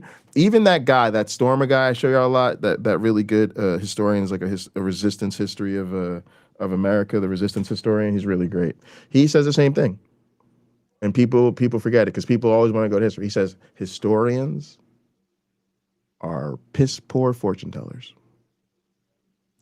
Because yes, while history can tell us the patterns, it can tell us the trends, it can give us a lot of stuff. And yeah, people can say till they're blue in the face, history repeats itself until it doesn't. And so there's always the possibility of creating a different future. And so yeah, I think the fact that religion is declining and non-belief is on the way up. Here's the other thing. I'm gonna put you to a little bit of game theory on this. I like to talk about my game Pinochle. Okay, one of the great things about Pinochle is it's a game of hidden information, which means there's such thing as the information advantage. It matters what you know about what's in your hand versus what's in your partner's hand versus what's in your opponent's hands. And just like poker, right?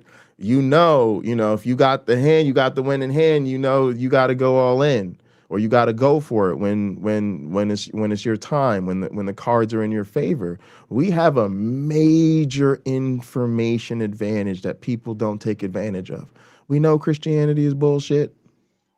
Y'all, especially y'all done been out here in this space. You done heard all the goddamn debates, you literally know there's no such thing as not even one single argument that is actually good, indicative of the fact that, matter of fact, I hate to say this, that's why a lot of y'all like to debate Christianity. That's why a lot of y'all enjoy this shit. You enjoy this shit because you literally know there's no risk of you being wrong. You literally know an honest Christian and an honest atheist debating, the Christian has never done what they showed up to do. Never, not once. You also know we evolved. You literally know we were not created. You know that's sitting on some bullshit. You know it's literally not even possible for the Christian God to be real. Or for that story to be real. You know there's no curse on the earth. You know Jesus didn't fucking raise from the dead. You know virgins don't get pregnant. You know there's no curse on the world called sin, right? That is a fucking information advantage, y'all. When you go into this debate with a motherfucking Christian, shit ain't all sweet. I know they're fucking cooked. The only hope that they have in a fucking real contest against me, is don't sign the fuck up. Don't show up. You're not gonna win this. You're gonna get fucking ran up out the gym. So y'all have to start moving more boldly because you have the information advantage. Back in the day, atheists might have they thought creation was on some bullshit. A lot of them believe we evolved. They believe we evolved, or they believe our origins by natural means, but they couldn't prove that shit. They believe there were natural explanations for the origins of our solar system and our cosmology and all that shit. But they ain't know nothing about the goddamn Big Bang Theory or planetary orbit and all of that type of shit. They probably thought when people was like, and the motherfuckers trying to cast the demons out of them, shit, they're like, yeah, I don't really think casting them demons is gonna really heal that person, but yeah, I don't really know what to do about all that. I don't know. It sounds like that person right. They ain't have medicine. They ain't have vaccines. No, so they didn't know that person could be they didn't believe in the bullshit, but they didn't know what to do with it. All right. So we have now. Sorry, I know I'm probably making fun of people's medical conditions, but what I'm saying is like that's how they saw it, right? And it's like now we have all of this. So why are we still like tiptoeing around like, oh, well, maybe, well, yeah, well, I don't, gang, it's social pressure. The only thing keeping these fucking religions dominating our fucking lives is the social pressure to give them privilege and pretend that shit is okay. And the thing is, you live in America. You literally are free to not do that. You don't have to do that. You don't have to believe it. You can, I'm not saying you do this, but literally every time a Christian says, I believe in Jesus Christ, you can say, shut the fuck up, that's a goddamn fairy tale. Again, I'm not saying you should do that, but you can. You can at least say, hey, that sounds nice, I don't. Again, you have every right in the world to do that. And again, in a neutral situation, maybe I'm right, maybe you're right. Hey, maybe I just let it go. But when I got the goddamn information advantage, motherfucker, and I know I'm winning this game, and I know you ain't holding shit, I'm playing every time. Let's go. I'm taking this bid right here. I'm about to win. Stop me. See, that's the problem. Y'all only think of atheism as defense. Oh, when the Christians, if the Christians push back too far, then I'll push back. If they make me too uncomfortable, then I'll say something. If I find myself in an argument with one of them, then I'll go to my shit. Nah, bitch, I'm out here playing offense. Give me the ball. I'm about to score. Christian, stop us. I said you're sitting on some bullshit. Stop me. Stop me. I'm taking over the game. What are y'all going to do about it? I know what you're going to do about it. You're going to whine and cry because you're a little bitch and y'all ain't got it, so you lost. You're going to lose. That's what I'm telling you. You're going to lose. You're going to lose, and then you're going to whine and cry about it. Gang, that's how we got to roll. We got to have that winner's offensive mentality. I'm not playing defense. Give me the ball. I'm about to dunk on your ass, MJ style, with my nuts hanging all up on your forehead. It's going to be a whole poster on your wall with my atheist nuts all over your Christian forehead, and that's going to be on your child's bedroom, me posterizing. Sorry, I'm getting too out of control with my sports metaphors. Let's roll. Trump brand has lost a lot of value. This isn't a good idea because Trumpism is dead and Trump has no one to blame but himself and those who surround him. Nobody wants to vote for compromised MAGA, Make Israel Great Again. And I don't think they've come to terms with that. Unless Trump cuts income tax, I don't think... All right, Dave said it's practically, somebody else highlighting this, it's practically an endeavor rooted in futility to attempt a rational debate with a Christian. We argue with the data and empiricism. They argue on the grounds of personal feeling. And see, Dade, I feel like that is the conversation. Sorry, I'm out of breath from acting a fool. But nah, Dade, we got to say that, right? Like, for instance, I love your channel. I love your content, right? So I would tune into one of your debates because I fucks with Dade, even if you could tell me up front, this conversation ain't going nowhere. I just want to fucking debate this Christian. I would probably watch it because Dade's an entertaining dude. And power to my melanated people out here. But also, if I could hear Dade argue, does Christianity endorse slavery or objective morality or the Kalam cosmological argument versus they just saying, yo, I'm gonna sit down with a Christian, and what I'm gonna do is I'm gonna just tell this Christian, honestly, Christian, thanks for showing up today. I'm really glad you called into the show. But listen, here's how I feel, man. I really feel like it's practically an endeavor rooted in futility to attempt a rational debate with a Christian. Because I feel like as atheists, we argue with data and empiricism, and y'all argue on the grounds of personal feeling. I'm like, yo, give me the popcorn, get me the whiskey, get my weed. Yo, I'm about to screen share in motherfucking Work Adventure. Fuck it, I'm double screen sharing in Discord. I'm dropping the link in all the servers, right? Because I'm here for that conversation. That is such an honest and direct, real conversation. Christians, why is it that when we talk to y'all, we come with data and empiricism and y'all come arguing personal feelings? That's literally what I'm saying, man. That's the change. It's like, let's start having the real conversations. And I consider that putting us on the offensive foot. I'm not going to sit here and have some Christian pick some weird random topic that's about some philosophical bullshit. Instead, I'm going to lay down the gauntlet. I'm going to state my offensive case, and let's have this real conversations about why my facts should care about your feelings. And I'm like so much here for that. Like, to me, let's start having those conversations. I would like, subscribe, and super chat. The conversations about does the Bible endorse morality or whatever, I'm fine skipping out on that one. I'll vote for the GOP at all. Because of people like Susie Wiles and Trump being a wheeler and dealer with no integrity, he will get booed out of every rally. Go ahead and try it. Kyle said, when the things written into our Constitution are not written by a cultural, diverse collective with its best interest for all, then I'll listen.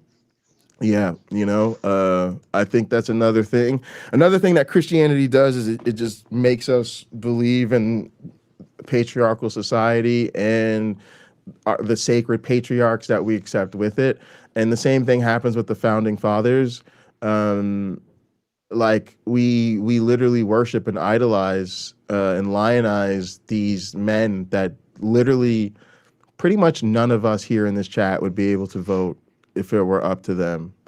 And we just have this really old, crusty constitution, and we just love it because, again, these religions make us think that somehow old texts are better because they encapsulate a sacred wisdom that should be more authoritative.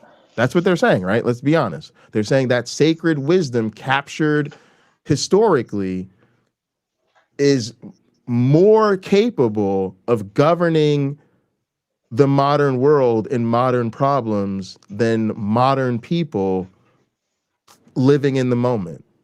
And so again, because we won't have the uncomfortable conversation about religion, because that's how you get it. You want a new constitution? Attack the Bible. I said what I said. You want a new constitution? Attack the Bible. Because without attacking the Bible, you're never going to get rid of the notion of founding fathers and the sacredness of those founding fathers. You get people to leave alone the Bible bullshit and realize, yeah, we shouldn't really let texts from thousands of years ago written by men who didn't give a shit about most of society and endorse slavery dictate our morality. Oh, yeah. And maybe we also shouldn't let a patriarchal group of white men who also didn't think any of us should vote from hundreds of years ago dictate the way we live in 2025 in the era of smartphones, robotic vacuums, and smartwatches. They didn't think women should vote. They didn't think the slaves should be free. Yeah. So I literally think one of the amendments to the Constitution, a modern thing, right? Gang, what do you think my syllabus says at the bottom of every syllabus? Syllabus subject to change. Syllabus subject. Why? Tell you why. It's a big deal. It is a big deal. It's about lawsuits. It's about fucking lawsuits, gang. Why is it about lawsuits? Grade conflicts. Students don't get the grade they want. They don't get the grade they like. They can challenge it. And it goes to the supervisor of There's the a rather department. famous Goes to one the now. yeah, goes to the department chair. There's a famous one now. We just talked about it on the channel. Check out that stream we did last night. And when it goes to the department chair, they have to be able to like back up the instructor, and they can only back up the instructor if whatever the student is complaining about was in the syllabus. And if the student is not happy with that, it can go up another layer to the administration, and schools get sued all the time over grading conflicts. And the thing that fucks over the teacher the most is if whatever they did was not in the syllabus, because the syllabus is considered a contract. And so in most classes, you have to have an assignment where your students are required to read the syllabus. Usually it's the first week of class. I create an assignment. All they have to do is like go in and say, yes, I've read the syllabus, submit, and that's it. Okay. And then part of that has to say at the syllabus is subject to change, because as things go on throughout the semester and have to make adjustments to keep everybody on board, changes to the way I grade things, changes to the way I handle assignments, changes to rubrics, additional assignment details, additional criteria. I always have to update, make a new syllabus, update the syllabus. And if I make a major change, like if I change my grading scale, if I change the rubrics, or I change how I evaluate something, I'm going to send an updated version to my supervisor. My point, I know that was a really long-winded example. Y'all don't really need all that. Thanks for rocking with me. But that's the Constitution should be written. We should write a constitution that has subject to change in it. And I don't just mean a Bill of Rights. I literally think we should periodically revisit the Constitution. Every 10 years, every 15 years, maybe every 20. To be honest, I really wouldn't push past that. I think Congress should come up with a mechanism. And literally, I think like I would go with every 10 years. Every 10 years, the Constitution should be revisited. We should be able to completely just rewrite things. Matter of fact, we should get rid of amendments. Things that are amendments. Like I've always said this, I've actually literally said my ideal Constitution has no amendments, right? Because everything that was an amendment to the original Constitution, let's just say people said, Jay's amazing, we're going to do this, 2026, we're writing a new Constitution. So everything that was an amendment in the previous Constitution wouldn't be an amendment in the 2026 Constitution, because they would be included in the actual Constitution. And so then over the next 10 years, we'd be like, hey, we never passed the Equal Rights Act.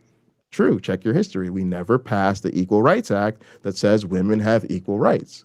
And matter of fact, now we would want an expanded one. We would want one that says people have equal rights and they can't be discriminated against based on sex, gender, maybe a whole slew of protected classes. Right? So let's just say the 2026 Constitution takes everything that was in the amendments, puts those in the Constitution, and amendment number 1 is the Equal Rights Amendment, right? And so over the next 10 years, from 2026 to 2036, we'd have a handful of these amendments. Well, when we got to 2036, they would no longer be amendments, because 2036, we get a new Constitution, and the things that were amendments, they're now just articles in the Constitution. Same thing. Whatever things become amendments over the next 10 years, they get rolled into the next revision of the, and then from literally from top to bottom. Though. There isn't in principle, but my point is, my point is just to say that we should be revising the Constitution, and that the original thing is we would probably move things that were amendments to be articles, because if we rewrote the Constitution, we'd include them. And I do think the idea of just amend is not actually always good, because we should revisit the original language. We're treating that original language like it's sacred. Why? Even the Bible gets rewritten more than the damn Constitution has. Even Bibles get rewritten to have more gender inclusive language. Why not rewrite it so that it's we, the people of the United States, say that all people are created equal? That's a worthy revision for me. Mm-hmm. So that's all I'm saying is real people know in real situations when you really want to solve problems, you have to create living documents. And yes, the amendment system, some kind of way makes it a living document, but really we don't do amendments the way we're supposed to. When was the last time we had a damn amendment? So I'm just saying we do treat the founding fathers in this Constitution like it's a sacred document. And I don't think we should. I think we should treat it like a mundane document and recognize that it's a certain amount of debt that other societies, I think, other countries are creating better cultures and better societies simply by way of having more modern democratic constitutions. Almost makes me want him to do them so that we can show up and just boo his ass. Although it sounds like a lot of them are going to do that for us. Yeah, subscribe to Dade Murphy if you haven't, man. I like Dade's content for real. Susie Wiles effing sucks, and Trump the con man has lost his base. People still aren't going to vote GOP. Let them waste their money. The "you work for us and not Israel" message will be heard very clearly come the midterms. Lie on the campaign trail, you lose your job. Bros going to jail for life. Roll out the pandering rhetoric.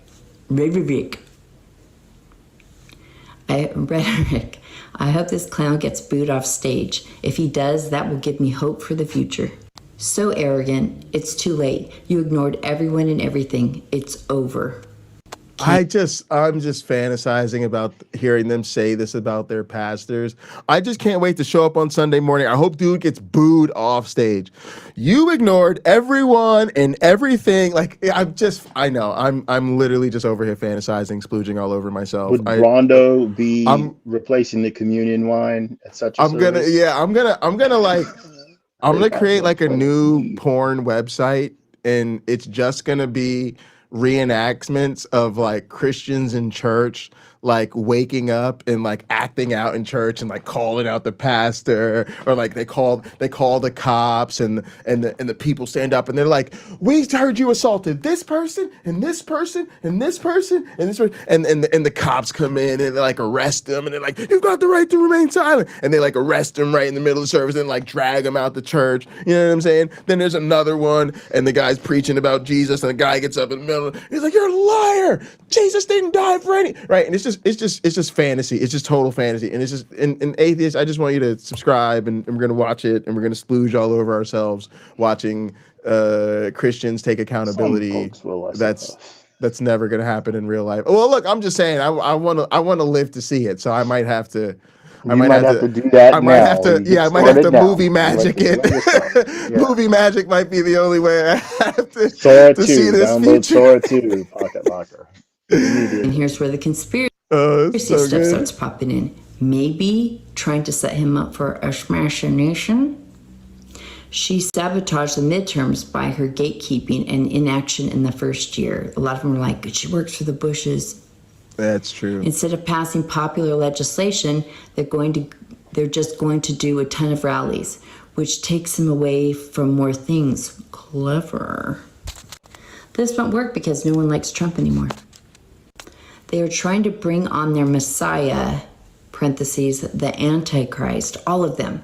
Wake up, people. It's not left versus right. It's 8 billion of us against 13 families who control the world. I will not listen to his lies and gaslighting, nor will I vote for his lies and garbage. Here's the other thing I think we're missing out in a lot of this unwillingness to directly challenge Christianity. There is a true anti-elitism built into Americana and American identity that we're not tapping into. We did a stream the other night about Rednecks to the Front, about the real history of the term redneck, and it being about class solidarity and a multi-ethnic, multi-racial group coming together, and it was about workers revolting against the powerful and the history of armed resistance in the United States, right? But we don't tap into that. Instead, we tap into the country bumpkin, white racist stereotype. And it's a problem because we missed the opportunity to show people like, no, like, this is a real part of your heritage to resist this nonsense. Like so many people should see if you really connected your history to a working class rebellion against elite corruption and control by the powerful, yes, you would revolt against MAGA and the clear political corruption, but you would also revolt against the ways elites and capitalists and that the whole thing has corrupted and used religion to continue to oppress the people. And so the problem is we go to these white Christians and we're so afraid to hurt their feelings, telling them that Christianity's bullshit, that we miss the opportunity to remind them, like, hey, you're a fucking working class American. Do you know what proud heritage we have of rebuking and revolting against the elites? And that includes religious authorities. So I don't know, like I'm about tapping into the revolutionary consciousness. Suck, and all he cares about is Israel first. I definitely don't think they're playing 4D chess at this point. I think we are in trouble. Lots of trouble. If not course corrected very soon. He lost the people, and that will end badly for America once again. Instead, he went to war with Massey and MTG. He deserves everything he is getting. He endorsed everyone around them and pushed out the real MAGA. As far as I'm concerned, Trump lost all credibility when he brought that piece of shite opportunist Letnick on board and started kissing ass for cheap Indian H-1B /OST labor. 12 plus million skilled U.S. workers are now screwed, and the figures going by the day. My loyalty has run dry. Trump is in charge of this shit show. He handpicked all of these losers. He owns it. When he gets impeached after the midterms, he has no one to blame but himself. He did his donors' bidding and pushed out real MAGA for rhino neocons. What did he think would happen?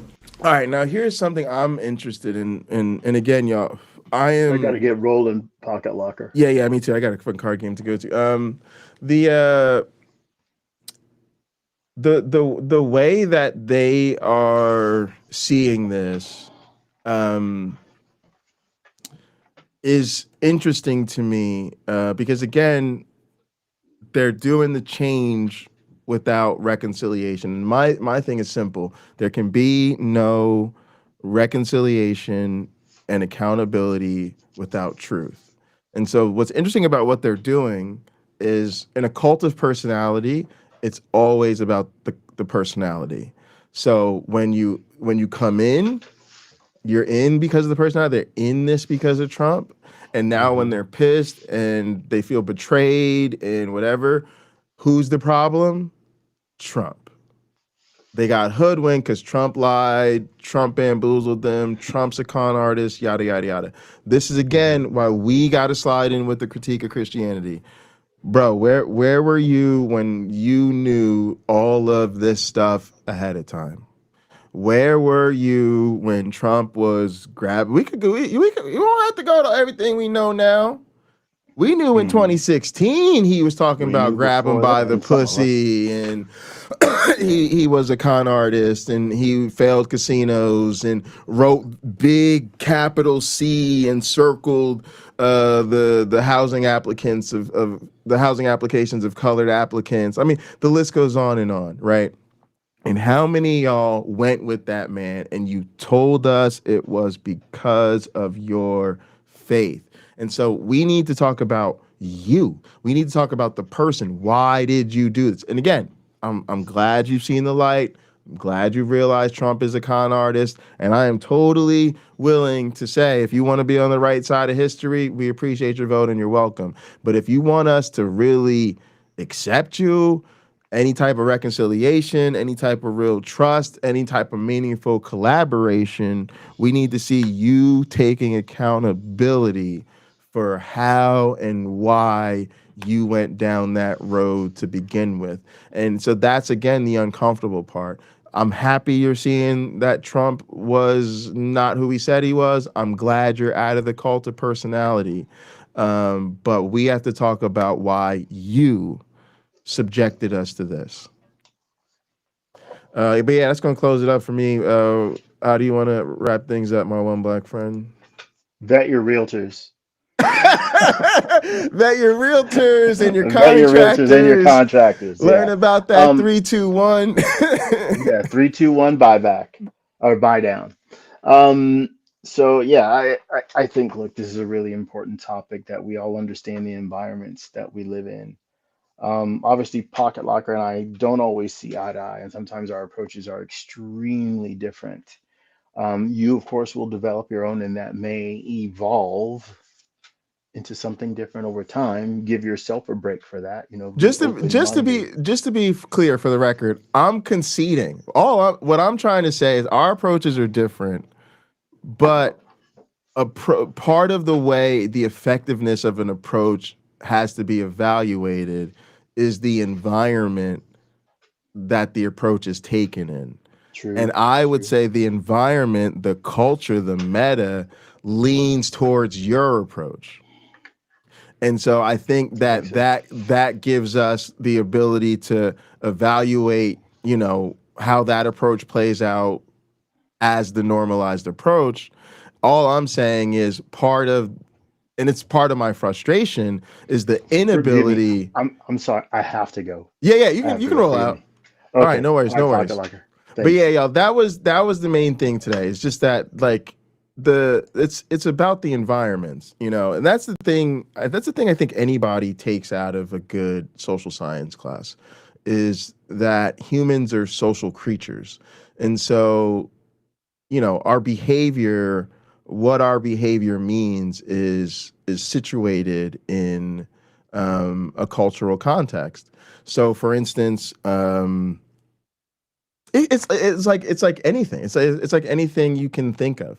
Um, what do you think of somebody trying to make money? Right? If you think that like, hey, we need to promote the economic viability of our side of things, then you're like, cool, we need to make some money. If that's a problem for you, if you think that that type of interest is a problem, right? So that's why some content creators just rock with the YouTube ads. Some content creators don't even rock with those. Some content creators have sponsors and put, mid-roll commercials in their content. Some people don't. Some people are like, hey, I just want to be viewer supported. So I rock with Patreon and super chats. Some people think that might make your audience captured, right? So all of those decisions, how they play out and how they really impact things just depends on the audience, the community, and how they're going to feel about those choices. So yeah, that's just my frustration is I do feel a lot of times people are trying to tell us that the more direct, plain spoken approach doesn't work. And I'm just frustrated by that because I feel like it hasn't been normalized enough to be truly evaluated.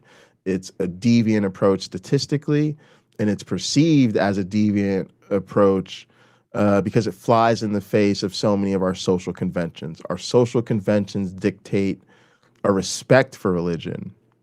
And I'm going to be honest with you, I feel like that's a unfair norm. That norm, I'll put it to you like this. I'll give you a real life example from my real life today. I'm about to go play card with Pinochle with my dad and his friends. I don't think my dad's super religious, but I think he just goes along with the foolishness. I don't think he's a religious man, though. But I think most of his card playing friends are, except for Anthony. Anthony doesn't give me super religious vibes, but he might be. The others are definitely Christian. Um, if they start, throwing out some low key casual Jesus stuff, no big deal. I mean, religion doesn't come up in our card games. We don't like talk about faith, but people will drop little comments here and there. They're blessed about something, or God worked something out for them, or they'll use God as the justification for something that we talking about in the news or whatever like that, right? That's all fine and good. That's all fine and good. But if I were to respond to one of those comments with like, yeah, I just think that's kind of a fairy tale. It doesn't really make sense to me. Like, sorry, I just don't believe a God actually exists. like people would think I'm rude as hell. People think I'm rude, like I'm mean, like why am I being all why am I being weird, right? Like it would be seen as a really deviant behavior, right? Now, most atheists in that situation, you just shut up, you just don't say anything. Now, maybe if somebody were to ask you, well, hey, are you a man of God, or what church you go to, or what denomination, and you were to say like, oh, sorry, I'm not really a religious man, right? Like a lot of people would say that, like they wouldn't even say, they were just like, or like I'm not, yeah, I don't really go to church a lot, but whatever, right? Like it's now if they come all the way and they're like, well, actually I'm an atheist, they're like, what, an atheist kind of right? Like that. So that's what I mean, y'all. Like we can't act like these different approaches are just exist in a vacuum and we can just try one 100 times, try the other 100 times and see where we land. Like, no, that's such a totally uneducated, like, thought way of thinking about it. You have to understand, like, the environment matters. And those of us that are really more comfortable with a more direct atheism, like we're seen as deviants. We're seen as people who were rocking the boat and making people uncomfortable. And so it's totally normal. As far as I am concerned, Christianity's fucking obviously evil and obviously bullshit and obviously not true. But we treat it like it's cute. People say, oh, God bless me, and oh, praise God, our fucking football team scored a touchdown or whatever. Like, literally, we treat that like that's fine, that's cute. But if I just say, I don't know, like I don't actually think God exists, and if he does, shouldn't he have more important problems to be taken care of right now than making sure the Atlanta Falcons don't win?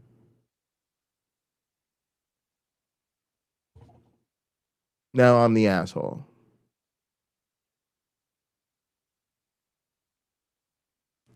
And largely, to be honest, just to wrap up kind of with what we were talking about today with regard to MAGA, a lot of times it was the same thing politically.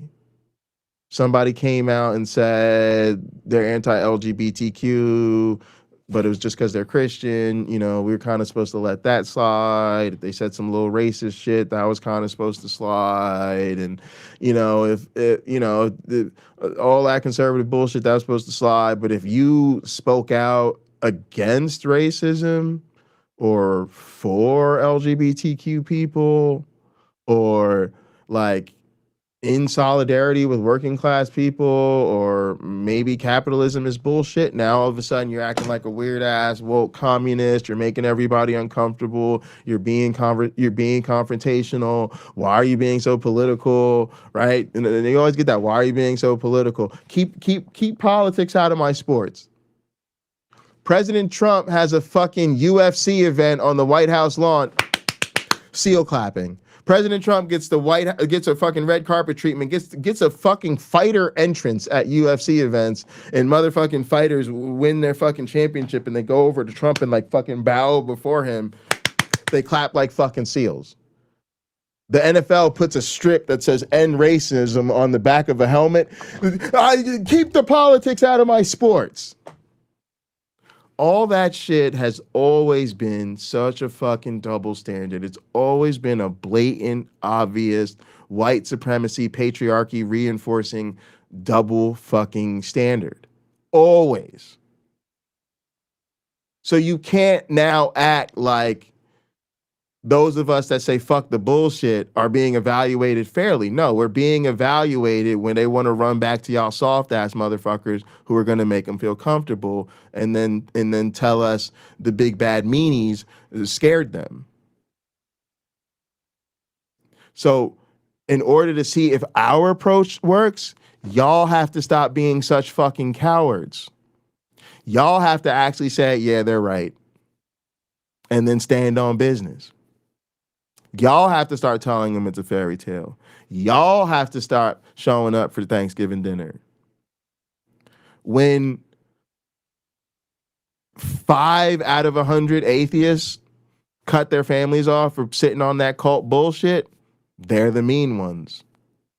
When 85 out of 100 atheists tell their family enough is enough, leave the cult or I'm out of this shit, that's going to change the world, y'all. So my argument is not about evaluating the effectiveness of the direct approach versus the kind approach. My argument is about the effectiveness of changing the cultural environment, changing society, reforming the norms. That is what we have to do. That is the goal. It's not about Dade coming up with some fucking flavor in your ear. Trust me, we know we black, we know we cool, we know we got it going on, we know we're right. Yeah, we bring a little pizzazz, a little style, a little flair, we put a little seasoning in the gumbo, okay? It ain't really about that at the end of the day. At the end of the day, it's about changing how society privileges this bullshit and saying, we're not going to do it anymore. It's about the I've had it vibes, okay? I like to shit on them sometimes because I feel like, you know, they're blowing up and I'm jealous because, like, yo, we roll with that. That's how we get down. That's how we talk about issues. That's how we talk about politics. We've been that way. And everybody was telling us we too rude. We gotta stop blacking out on people. We fucking the game up.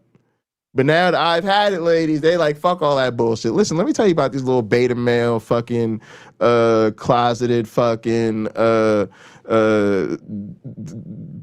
failed drag queens and shit, right? They be going off on fucking MAGA. And everybody's like, they fucking love it, right? Because it's the wine moms vibe. You know, their whole book, what is their book called? Life is a lazy Susan of shit sandwiches, right? So they're taking that kind of hearty, kind of Americana lady next door thing and being like, yo, fuck the bullshit, man. We tired of this MAGA shit, right? And it's blowing up. Why? Because it's a motherfucking vibe, right? And the reason there's an audience for that is because, again, the meta is shifting politically. Y'all catching me real little post-stream breakdown real quick, because this is some shit I actually been meaning to talk about, right? Because it's all very connected. And I'm going to shift it to electoral politics real quick. And you'll see the importance. We kind of have a misunderstanding of who is leading in society.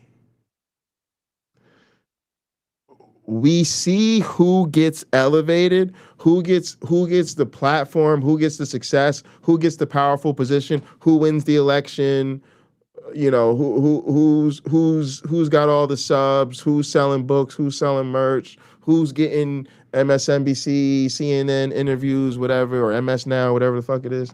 And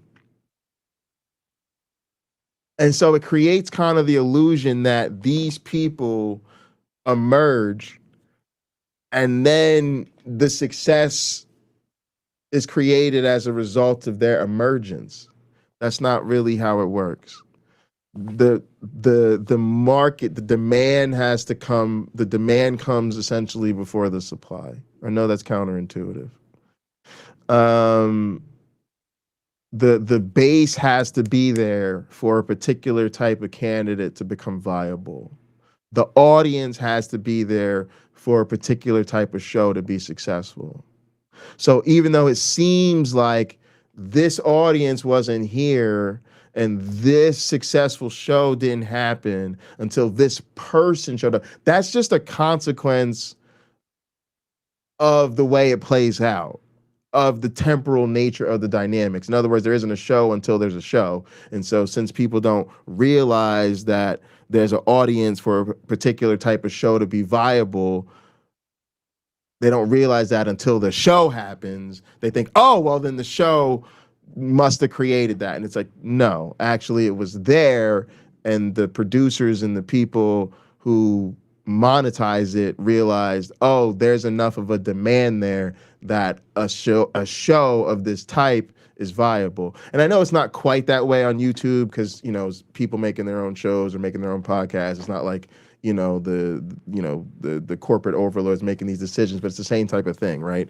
Even with Mamdani, right? People will kind of misread the Mamdani situation and think, oh, like the emergence of Mamdani created this sort of viable sort of sock dem reality where he could become the mayor of New York City and maybe go on to future leadership and prominence in our political scene. And I'm a big supporter of his and what he's doing, right?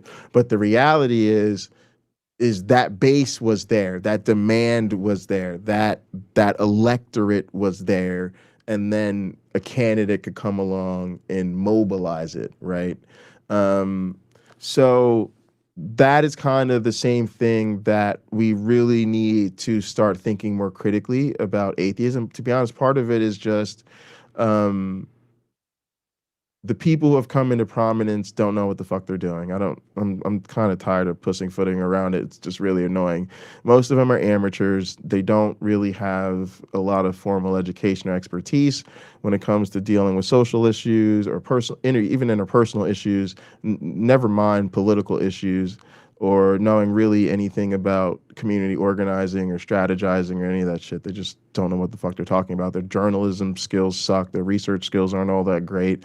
And honestly, most of them are like converted ministers or like converted people who are going to be apologists, or you know what I mean? Like it's and again, I know we all have our own backgrounds. I used to be a minister too, right? But I also have a lot of education and real life experience that I bring to the table with things I talk about. So I'm fortunate, I guess, in that way, that I'm interested. I don't know, to me it's natural.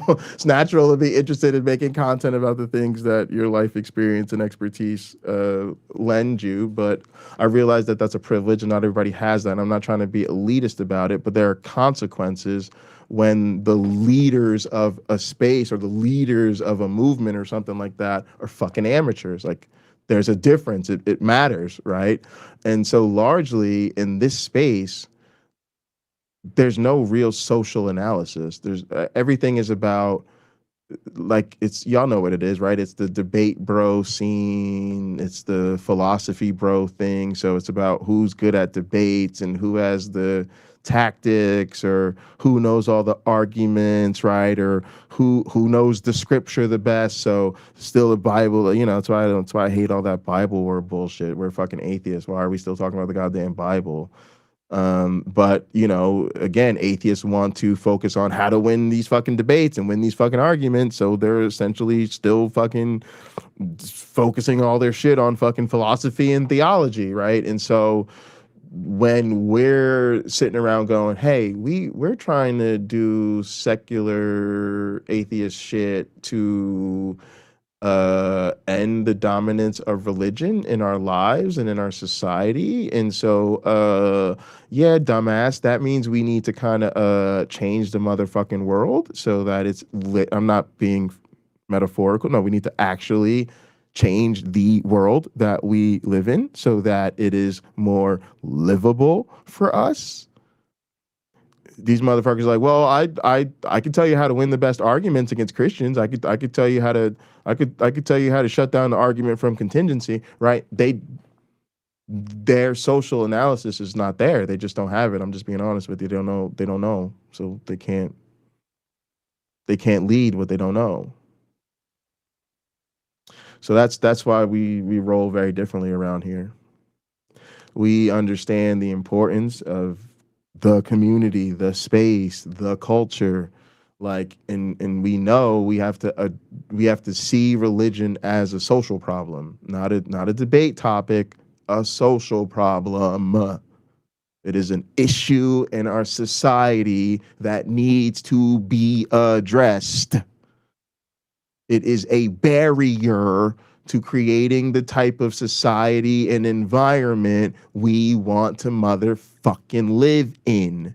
That means we have to see it as a social problem, learn about it as a social problem, and then address it the way you address social problems, not the way you address fucking bad philosophical arguments. So that's why I think a lot of us need to kind of disengage yes, we need to protest and boycott these organizations because, well, because they have failed our community, and particularly they have failed the victims in our community. But we also need to disengage because they're useless, and they have sucked up so much of our energy, our time, and our resources with a distraction, with with a fight that was never the real fight to begin with. And continuing to follow them will just continue to have us souping ourselves up over winning debates we never could lose to begin with. So yeah, we're all doing a lot of introspection, a lot of reflection, trying to move differently. But yeah, y'all, that's what I'm about, man. I'm about changing that motherfucking environment so we can get rid of this bullshit. I appreciate y'all. Love y'all. Thanks so much for tuning in. Thanks to the mods. Thanks to everybody that was in chat. We have a unbelievable mod squad around here. Such fucking great people, not just good mods, but the type of people I would want fighting for me if I was going through it. Appreciate y'all. Thanks to everybody that watched later. Please answer the question of the day. Leave us a comment. And yeah, stay tuned. I did hear from Uncle Bobby. We might be doing something later on, either tonight or coming up soon. So keep a lookout for that. And yeah, we'll be back soon with our next stream. All right, everybody. Appreciate